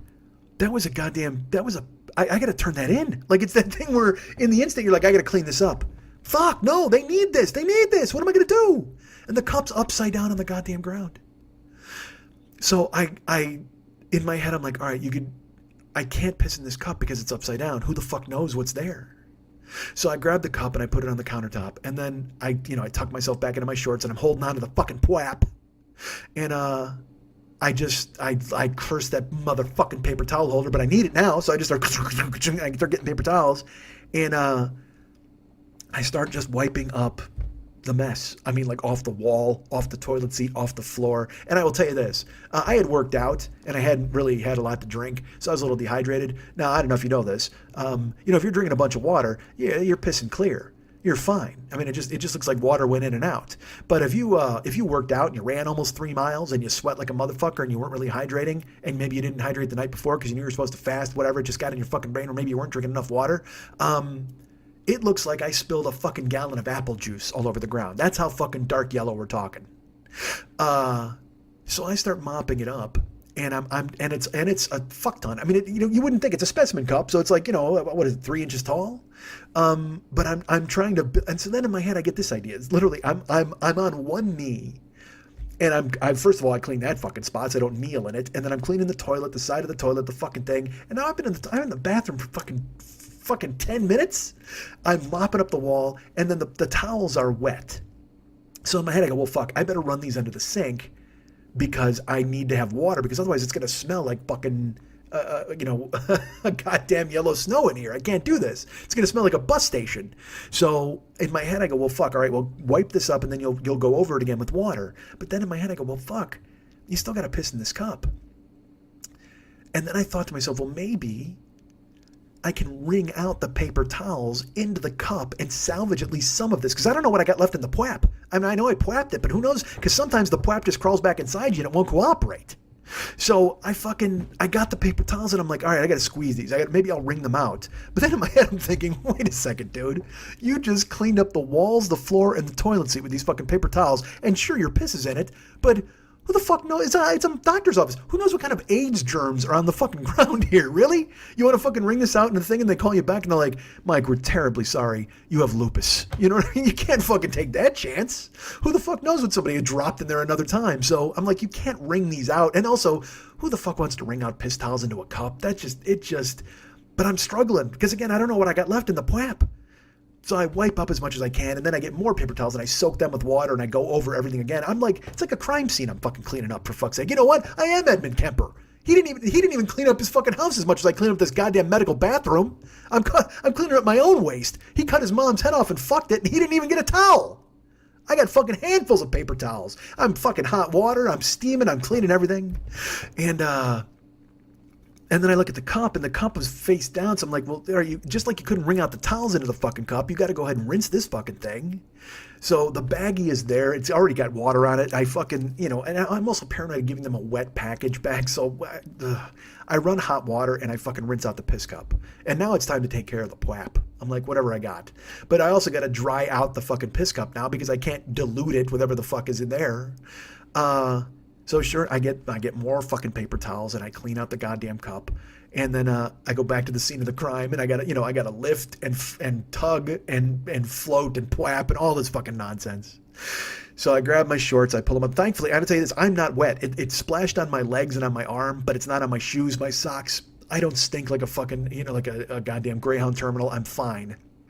But I boiled my fucking arms in the sink. I cleaned up my fucking legs, and now I pull up my shorts. And I Hancock, and I take the cup, and I go, all right, come on, Pwap, help me out here. Because the Pwap is now, he's climbed back inside me because I've spent 8 minutes cleaning this entire fucking crime scene. And I'm just holding my cock, and it's in the cup, and I'm waiting, and there's nothing, and there's fucking nothing. And I'm like, man, you don't get to reschedule your fucking thing. And what am I supposed to tell him? I couldn't piss? I mean, guys, I've been in here, this is the thing, I've been in here fucking 15 minutes. Obviously something's up. They know they sent me out with a specimen cup. I can't come back with it empty and go, yeah, nothing happened. They're going to think I ran off a batch or fucking jerked off, whatever the fuck. I guess ran off a batch is jerked off. I wouldn't say or. But they don't know. I get no fucking clue. So I'm there and I'm holding the cup. I'm holding my cock and I'm just hoping. And I start to feel it. I start to feel a little gurgle. And I'm standing there. I'm just hoping gravity will do the fucking job at this point. My plumbing's not going to work. If gravity would just pull out some fucking piss out of me, that would be fine. Get some apple juice out of here. My apple juice delivery system needs to fucking function. Turn off the Pwap. And sure enough, man, I'm standing there and finally it starts to happen. And, I don't, you can hear me writing down because this show's going to be called Turn Off the Pwap. And it starts, I get a trickle, and it's in the cup, and it's trickling, and it's not a stream by any means, but it's coming out. But then, of course, in your mind, I'm like, this is just a temperamental Pwap. I know that, all right. But then in your mind, you're like, I'm old, and this is a trickle, and I hear guys in the prostate, and I'm like, fuck, maybe I should have them check it anyway. Fuck you, shut up. You just clean this fucking bathroom from ceiling to floor. Just fucking get what you can out of the Pwap and go back. And I got about, like I said, the cup's about 3 inches tall. I got maybe an inch out of me, maybe an inch of piss. And I fucking go back to the sink. I put the top on and, I got to wipe that off, and I put it back and then I put it in the baggie. And then, like I said, the baggie's got water on it because I've been running the fucking water, so it's splashed. So I don't want them to think that that's piss. But again, you wouldn't fucking possibly think it was piss because it looks like I'm giving them a jar of honey. That's what it fucking looks like. So I put it in the baggie and I dry the baggie off and I go back inside and I walk in and I'm miserable too because I've been gone 15 fucking minutes and I piss an inch. And I walked in and I went into the blood house and there's nobody there. And in my head, I'm like, well, I could just leave this in the fucking counter and avoid all the embarrassment possible. But I couldn't because just in case it wasn't enough, I didn't want to get a fucking phone call. How awful is that phone call? Hey, we need you to come back and piss more for us. That's not a phone call you want to get unless you're making six figures. Honestly, I would go do that. If you're some sort of weird water sports BDSM guy, maybe then you're on board with, hey, would you come over and piss for us? Yes, absolutely. But if it's this bullshit, and you got to go into a fucking bathroom and hang trowel, fuck that. So I had to find the blood lady. I had to find Green Bandage lady, and I'm standing there and I'm looking around, and I see her. She's in her office and she's like clacking away on a computer, and I'm just like, psst. And she looks up, which is by the way fitting that I would go psst. And she looks at me and she goes, you all finished? And I said, yeah, I think so. And she goes, oh my gosh, you were in there a long time. And I go, yes, I was. I'm sorry. And she's like, no, that's okay. It happens. I go, well, here, come here. She goes, what do you mean? And I go, come here. And she goes, well, you can just leave it on the counter. I go, no, I gotta show you. Which is then, that's even fucking weirder because now it looks like I have like a weird piss fetish. Like, you've got to look at my piss. It's bad enough she's handling the motherfucker. I don't know. It just seems weird. But I wanted to show her because I wanted to get confirmation before I fucking split. So she walks out and she comes in with me and I go, it's on the counter. And I go, look, I'm really sorry. I worked out today and I couldn't, this is all I could manage. And she goes, oh, well, that's more than enough. I said, pardon me? She goes, yeah, that's totally fine. She goes, we're doing it for one test, so you don't have to worry about it. Son of a bitch. I just fucking piss Christed the entire bathroom in the hallway trying to get you a full cup to do every test under the fucking sun. Why didn't you tell me you only needed an inch of piss? I got that swinging. For fucking years. How many times have you filled up the whole cup? Seriously, listen to me. How many times have you filled up the whole cup when you've had to do a piss test? I've done it every time. I thought they wanted a whole fucking shot glass. Every ramekin they ever gave me to piss in, every fucking shot glass, I filled to the fucking rim. I've always done the contest, the weird limbo with the cock and the fucking holding and everything. Usually if I wear jeans, again, not a problem, but with shorts, fuck. I didn't do the math before I went there, but now I know. Now I know all they need is an inch. I should have asked that. Not even in ounces. They just needed a fucking square measurement, an inch of piss. So that's all she fucking needed. And I was like, and at that point I wanted to just kind of exhale and go, hold on, my throat made a fucking noise. That was horrible. And I'm debating whether to cut that out. Fuck no, I can't. At that point, I just wanted to look at her and go, do you know what I fucking went through to give you this inch of piss? Do you have any idea what I had to go through? If you would have only told me in the beginning, I wouldn't have had to sink the cock and try to fill it up and then the spin and then the fucking fall and wasting towels and Jesus. But I couldn't, and I didn't. There was no point. No point. And so I just went, all right, thank you. I just hustled the fuck out of there. And I went downstairs and I by the way, gingerly, I took an elevator and I had to walk downstairs from the building because my body is like a fucking tuning fork at this point. I don't think I even told you. I took off my shoe when I was in the fucking office. Remember I thought I was something I had in my shoe? No, I have a blister like the size of a quarter on the bottom of my foot, which is the bad place for it because again, if you're running or walking, everything is just going to aggravate it. You're just waiting for it to fucking tear open. Who the fuck knows? But this is what happens. This is what happens when you have to join the fucking Little Schmitty's Attaboy Fit Brigade. This is what you need to do to turn your fucking life around. Sometimes you gotta mess up a fucking bathroom. Sometimes you gotta break a few eggs. And believe me, it was actually darker yellow than any egg yolk you've ever seen in your fucking life. Sometimes you gotta break a few eggs to get an inch of piss to these fucking people. And we've had all these different names. We've had Vascular and Yoke Schick Brigade. We've had the Fit Brigravy Train Crew. We've got Little Schmitty's Attaboy Fit Brigade. But I can tell you this, especially after the adventure that I just fucking went through, we will never, ever change the name to Little Schmitty's Attaboy Piss Brigade.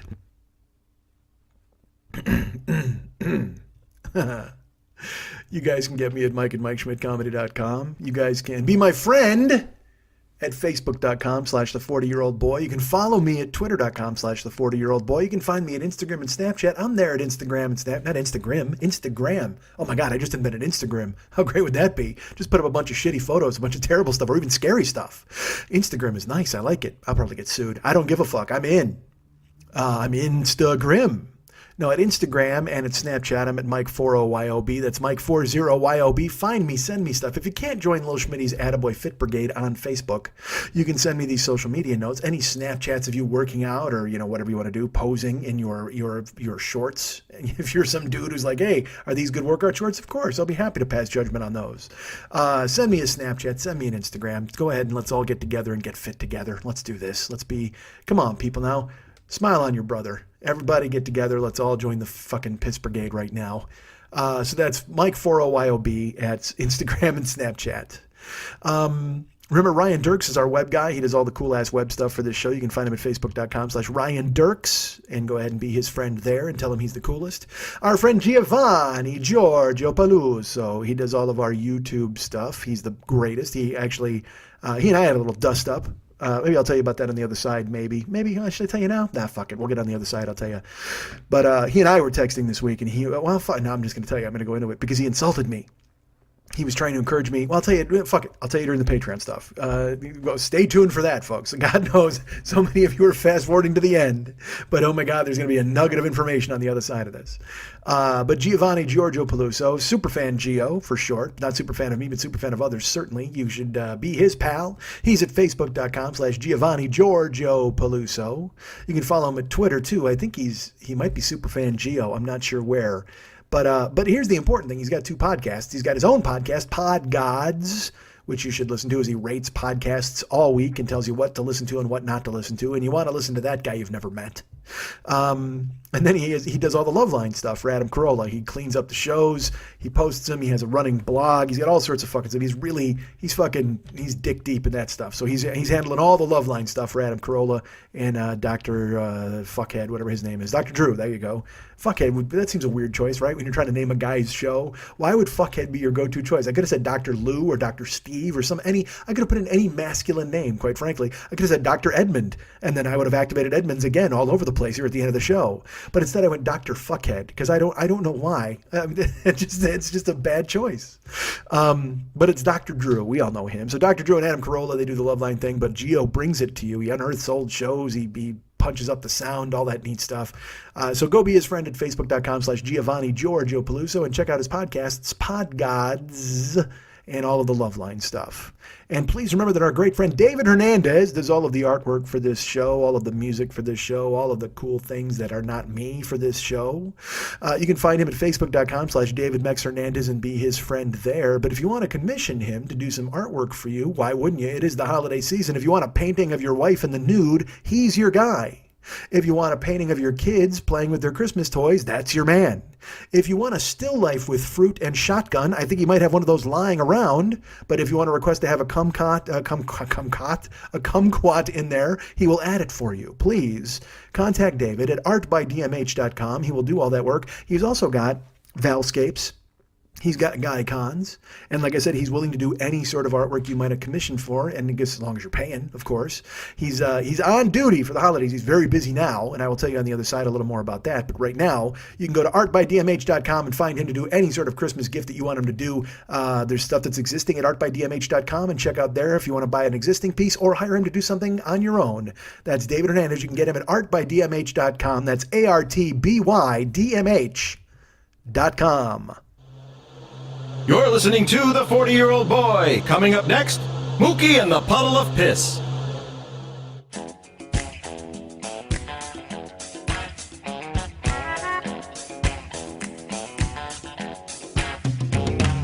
Joe business.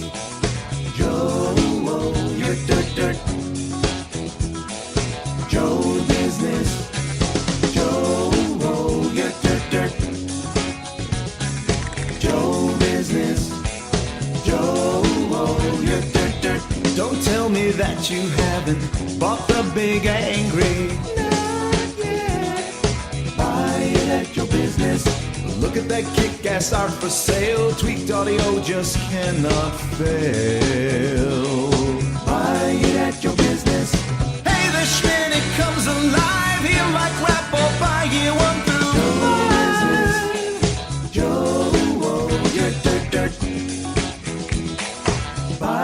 at your business. Here's something I haven't said in a while. Want to remind you folks about the Monday Night Teas. Not every Monday night at the 3 Clubs on Vine at Santa Monica, and not even the Monday Night Teas at this point. But there is burlesque to promote, ladies and gentlemen. Our good friend Lily Von Stupp has jumped back into the producing game, mainly because she teaches. She still does burlesque and she teaches classes. And when she teaches those classes, she has graduation shows.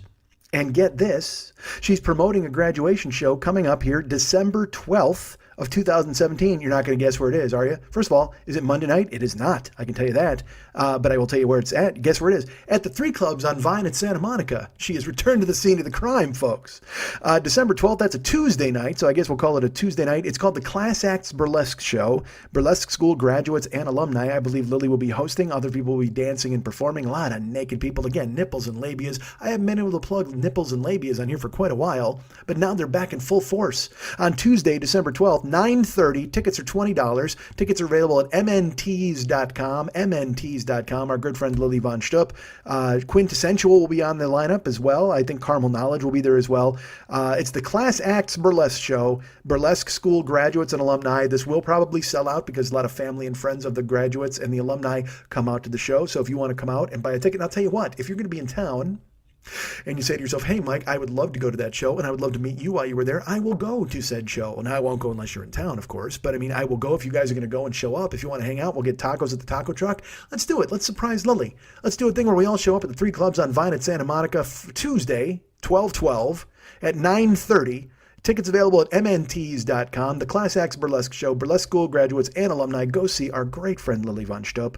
And I'll be there too if you want me to be. If you're going to be there, I'll be there. Let's do that. But we got to officially do it. I got to know you bought tickets. Don't tell me, well, you know, we might, because that's not going to fucking help anybody. Commit, goddammit. Get on the goddamn horse. Get on the pommel horse like they had in my goddamn doctor's office and make a decision. And I'll be there. And the first taco's on me. How about that? Unless 10 of you show up, because that's like fucking $30 worth of tacos. But still... come on out on a Tuesday night. Class Acts Burlesque. Burlesque. I want to pronounce the K. But yeah, get tickets, man. Go to mnts.com and grab some tickets. Tell me you're going to be there. I'll come and hang out on December 12th. It'll be totally fun. Folks, please remember we have sponsors of this show. GetTheButters.com is one of them. Our great friend Jerome. Send it in, Jerome. You know who contacted me? One person contacted to guess what that was. Our friend Greg from Phoenix. I don't know if he's in Phoenix anymore. Greg's a guy who he wound up...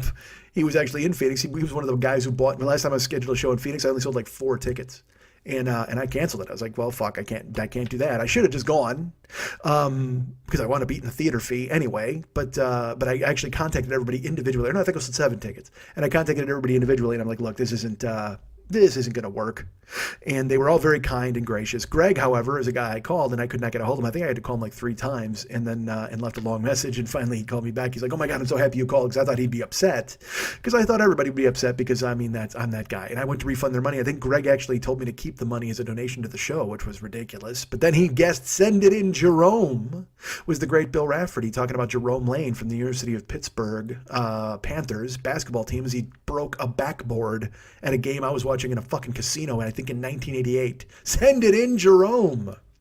So, Greg, you've won a ticket to my next Phoenix show. If I get there, I'd love to get there as soon as possible, but hopefully you're still there. You might not even be there. You didn't say it in your note, but you were very nice to contact me, so you win a contest that didn't exist. All right, GetTheButters.com exists, however. With Jerome Nichols, you can use the code 40YOB to get all sorts of creams and lubes and lathers and balms and suds and balms and perfumes and lotions and beard stuff, all available at getthebutters.com now. Use the code 40YOB. You save money. I don't know how much, and I also don't know what kind of a cut I get out of this stuff, but still, we can help our friend Jerome. And look, he's in the UP in Michigan. You got to buy this stuff, otherwise he's going to freeze. He's going to be up there encased in a solid fucking tomb of frozen balm. You can't have that. You got to buy it and clean him out so he has a warm, clear cabin so he can start manufacturing again in the spring. I mean, up there now, he's throwing bath bombs at bears to try to keep them out of climbing into his goddamn cabin. So the least you could do is go ahead and buy all of his surplus. Leave the bombs, because he's got to throw those at the fucking bears. But buy balms and lubes and like I said, there's... I say Panthers. There's all sorts of perfumes and loofahs and gloves and scrubby dubbies, and all of that stuff is available for you right now at getthebutters.com. Use the code 40YOB. Save money, save Jerome, save Ferris. We Save Ferris is terrible. They're like still exist. They don't not terrible. They redid Come on Eileen. They were like a ska band. Remember when that was a good idea? Well, it was horns and hats and all that bullshit back in the fucking 90s. Well, Save Ferris redid Come on Eileen. And by the way, it's a fucking jam and the girl nails it. But then the other day I was like, I'll Google Save Ferris and see if they're still around. Holy fuck, they are. Like the girl somehow won the name in a lawsuit with the rest of the band, and she found new ska dudes, she found new goatees, she found new vests and hats and ties and saxophones, and she's back out on the road with Save Ferris. And she was pretty sexy back then. I mean, not that that matters. She was a good singer too, so go check her out for that. But I don't know, why am I pitching Save Ferris to you fucking folks? Who cares? Look them up. But their Come on Eileen cover was pretty good. But Save Jerome, like I said, go ahead and use the code 40YOB at getthebutters.com. Who wants to be a Lyft driver? You? I put it to you, Greg. If you want to be a Lyft driver, go to Lyft and use this code, all caps, MIKE 720057. That's Mike, MIKE 720057, all caps, to become a Lyft driver and make me some money. Also, if you're a Lyft rider, use that and I'll get some credit, like somebody did this week, and I got $5. Yeah. Not as a driver. That was as a passenger. I get $5 for each new person.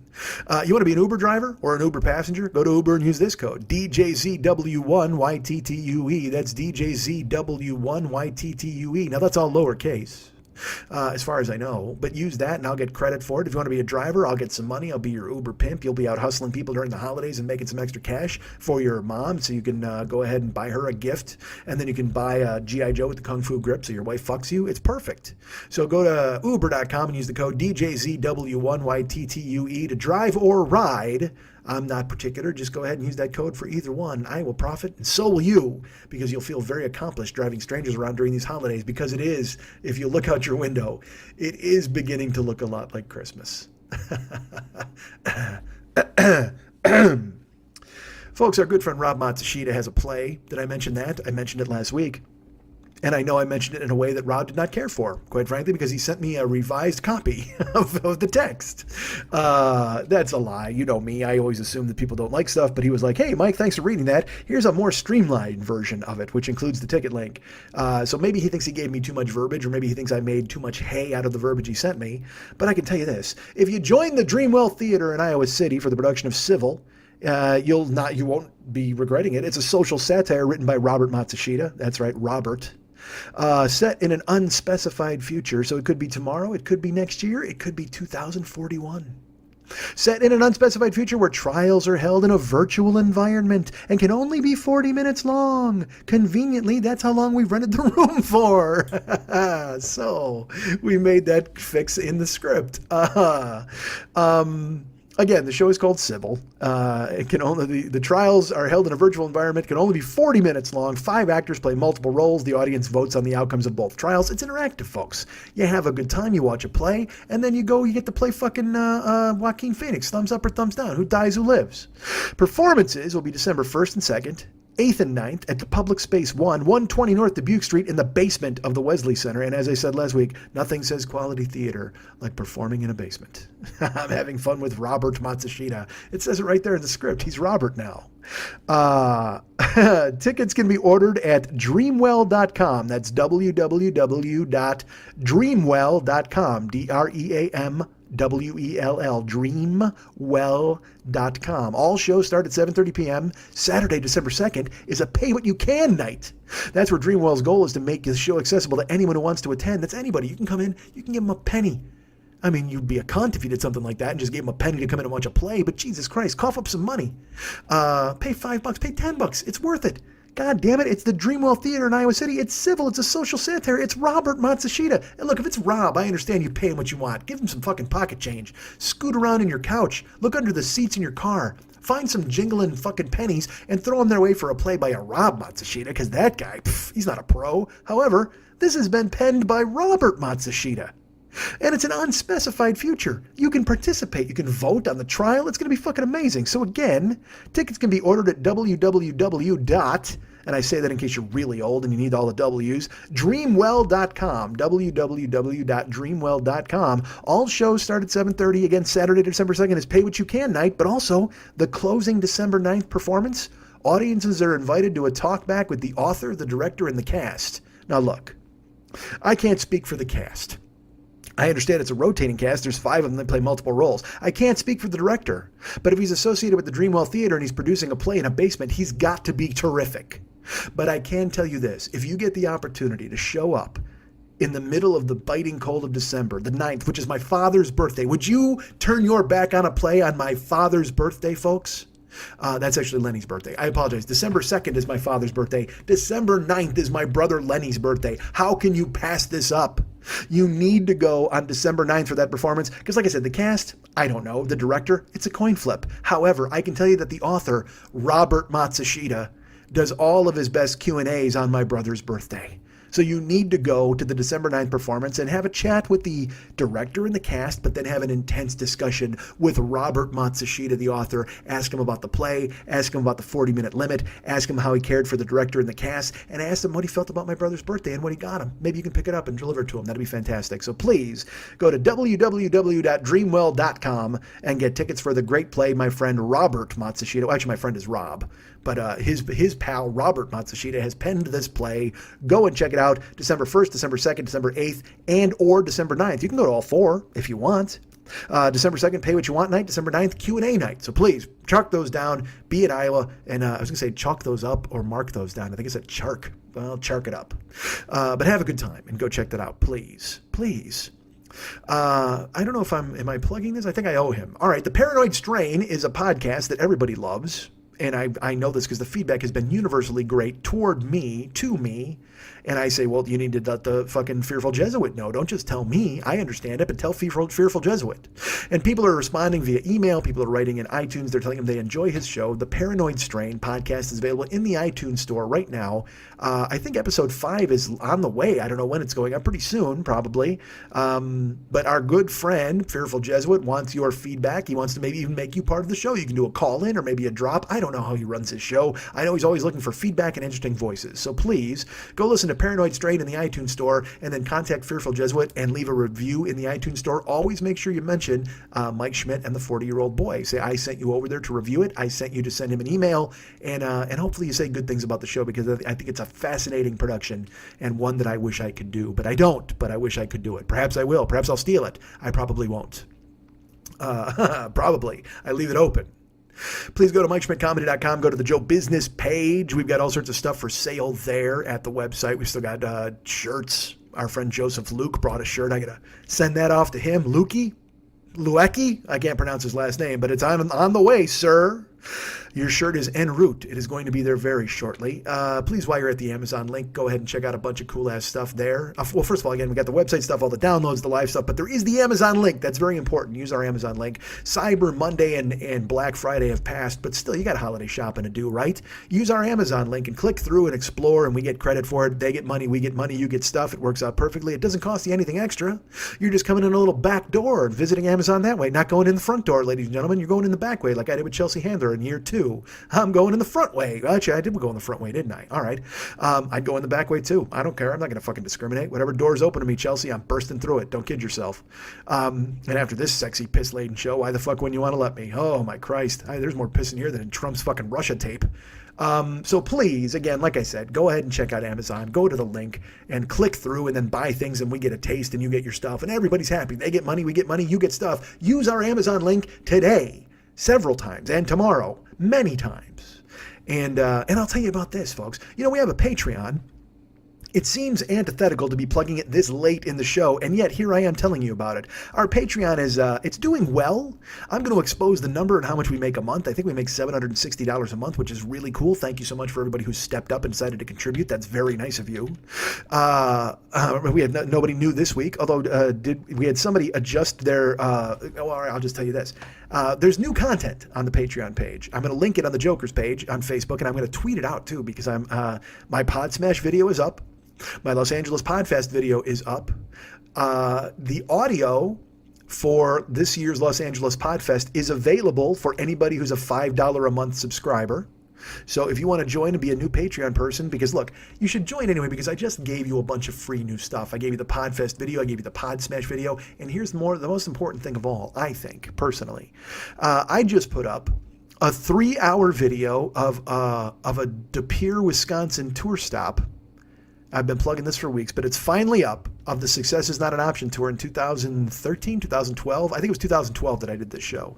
But it's a full performance. And it's, the hour of stand-up before, the actual 2-hour one-man show, which my CD came from. It's available now, right now at YouTube. Go to the 40-Year-Old Boy YouTube station that is handled by our friend Gio so admirably and amiably.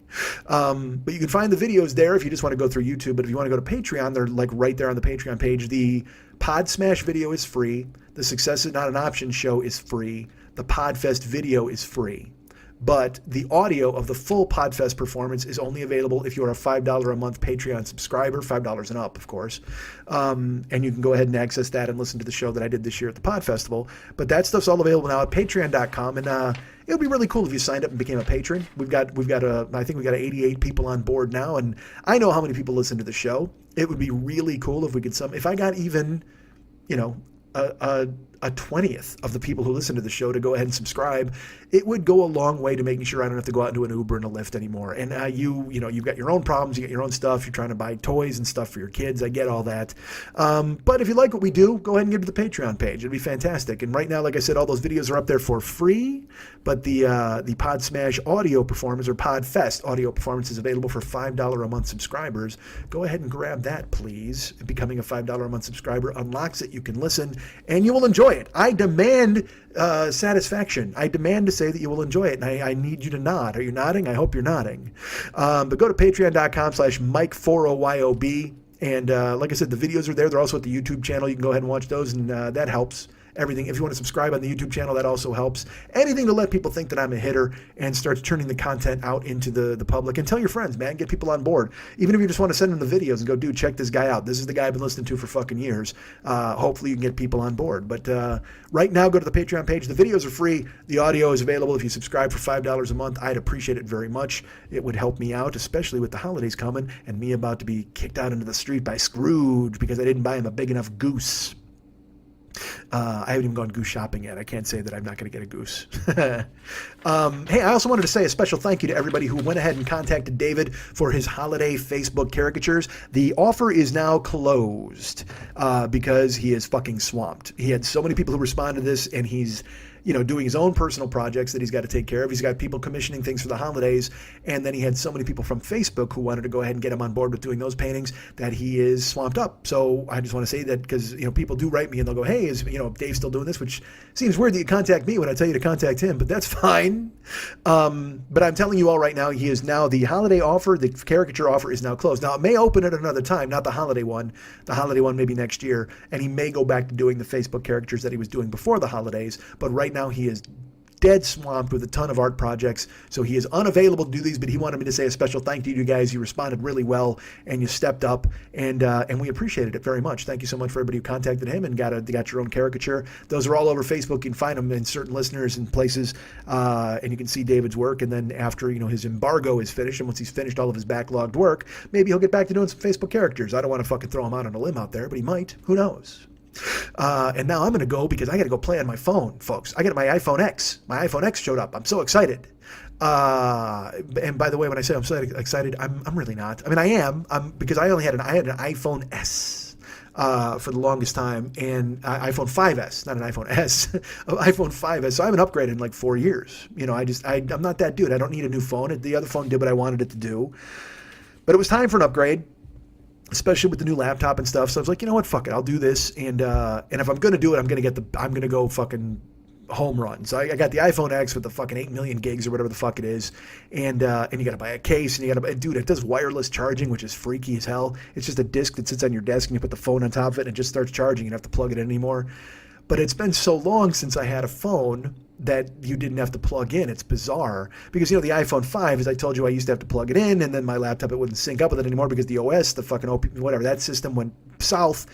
And so I had to sync the phones up. So I'm like, all right, how do I actually Googled it. I'm like, I need a Thunderbolt cord. Do I need a dongle? Like, what the fuck do I have to do to get my information? Because I couldn't, I can't sync my 5S up with my laptop. So I was figuring out a way to put phone to phone. So then as I'm setting up my iPhone X, it says, hold your phone an inch away from the screen. And like a weird blue outer limits fucking cloud showed up. So I held up my phone. It says, hold it in the sphere. And there's a weird blue outer limits cloud and a sphere comes up. And then it says, all right, your phone is now downloading. Dudes, cordless downloading. Like it's stealing my other phone's soul directly in front of me. My iPhone S is a shallow husk that's been stripped of its personality and all of its fucking information by my goddamn iPhone X. It's like a weird zombie robot phone. It's insane.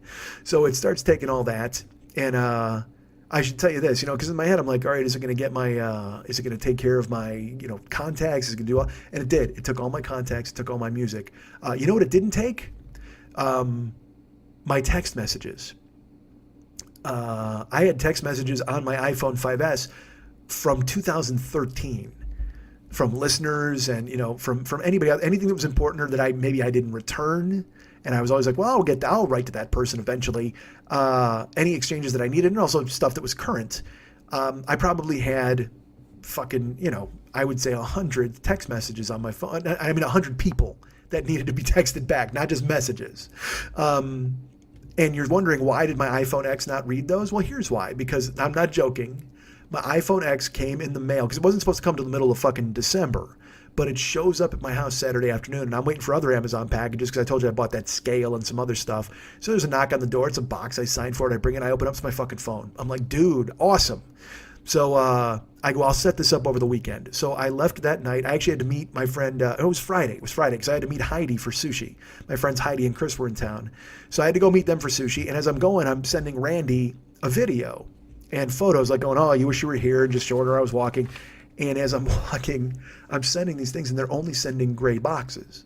And she's just like, honey, I'm not getting any pictures here. I'm just getting gray boxes. And I'm like, I don't know what's going on. I'm sending videos and photos, but it would not send them. But I was still able to text. The texts are going through. Then I'm texting with her, and my texts are just disappearing. They're just disappearing into the ether. Like, she's not getting them, and I'm going, oh my God, I don't even know what's happening. And so I texted her one more and said I had to go to dinner, and it was just this weird, where I was sending gray boxes, and then the texts were disappearing. And then the next day, Saturday, I go to set up my phone, and I pick up my iPhone, and it froze. And I fucking turned it off to reboot it, and I turned it back on, and all of my text messages were gone. All of them. Off my iPhone 5S. I'm literally holding the X in my hand to set up the phone, and all the fucking messages disappear. I'm talking 4 years worth of text messages, dude. And I'm fucking, literally, it's that thing where I'm calm now, and I'm even calmer in a larger sense, but dude, I wanted to fucking stomp on my phone. Like, I wanted to throw it outside into the pool and just whip it over the fucking apartment complex into the sky. I wanted to hit the moon with my fucking phone. I was so goddamn mad. Because now I don't know. It was the thing where I was like, well, I'll get to that person. I'll write that person back. Or somebody wrote me, like, if a fan, or a listener, I should say, or a friend wrote me an attaboy, like our friend Chuck or somebody like that, or Elise or anybody. I also got this. I should tell you this. A listener to the show named Jill contacted me, and she's like, hey, I need a huge favor from you. And she didn't say it like that, but she wrote me, and she's like, could you possibly call my husband Sal, because it's Thanksgiving, but it's also our 6th anniversary, and it's also his birthday. So I'm like, well, that's a fucking triple threat Thursday. How the fuck do I say no to that? But I didn't check her message. She sent it. It was sitting in my thing for 2 days on my Facebook Messenger. Finally, I read it, and I read it like late Wednesday night, and I go, Jesus, I'm glad I read this now. I'm happy to call him. I go, so you got to fucking send me your phone number and all that. And she's like, oh my God, thank you. She sent me her phone number. And so then I said, she sent me her number too, so I could text her before I called to get him to answer in case he didn't know who was fucking calling and he wanted to ignore it, whatever the fuck. But I wound up calling Sal. And again, it's that same thing where I'm a weirdo. I mean, I guess I expect a cartwheel or whatever the fuck, but I call up and he answers the phone and I go, hi, I'm looking for Sal. And he goes, Sal. I go, Sal, this is Mike Schmidt. He goes, hey, Mike. The fuck? Hey, Mike. Like, you expected this? Did you really think that I was? How the fuck? I'm the talent. I'm calling you out of the goddamn blue. How are you not doing a goddamn somersault and telling your family, oh my God, it's Mike Schmidt. It's amazing. But that's his initial reaction, of course, because he doesn't know what to say. It's fucking weird that a podcaster called him on his birthday / anniversary / Thanksgiving. So he was very nice, and we talked, and they're from up in Rhode Island. So then here's my best part. I asked him what his job was, and he said he was a salsa. And he said he worked with Data. He's a salsa. And I said, I got to be honest with you, man. Your fucking accent, you sound like you said you're a saucer. So now I just think of you like in a restaurant on a pass line. You're just dumping gravy on shit half the fucking day. He's like, I'd actually love to do that. But it was nice. So Jill contacted me, and then she texted me, and she's like, "Oh my God, thank you so much for it. It was the perfect time for you to call. It was right after dinner, and so I saved that text. It was nice. It was just because you go and look, and you're like, you did a nice thing for somebody, and now it got fucking eaten. It's into the goddamn ether. The text from Elise thanking me, and fucking Jill, and Chuck, and KC, and the other KC, and I think a third KC perhaps, and then Max and Lily, and I will tell you this because I save all my voicemails from my mom because. My mom's had cancer 3 times, and who the fuck knows? And I want to make sure I still got her voice.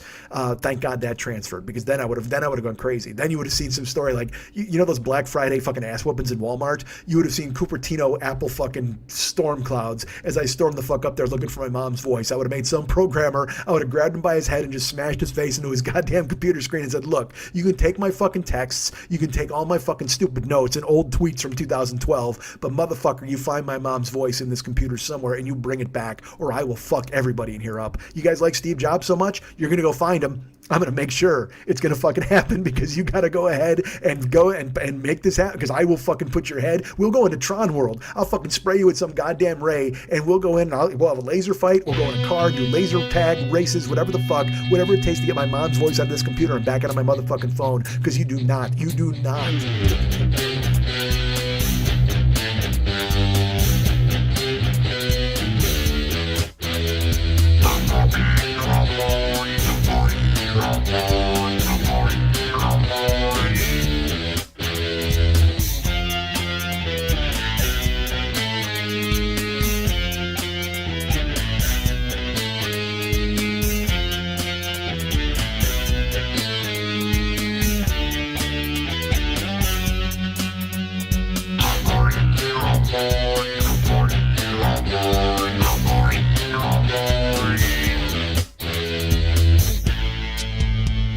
There's nothing lonelier than being trapped inside yourself. It's easier to hide when you pretend yours a knife. Women love a guy with a giant neck.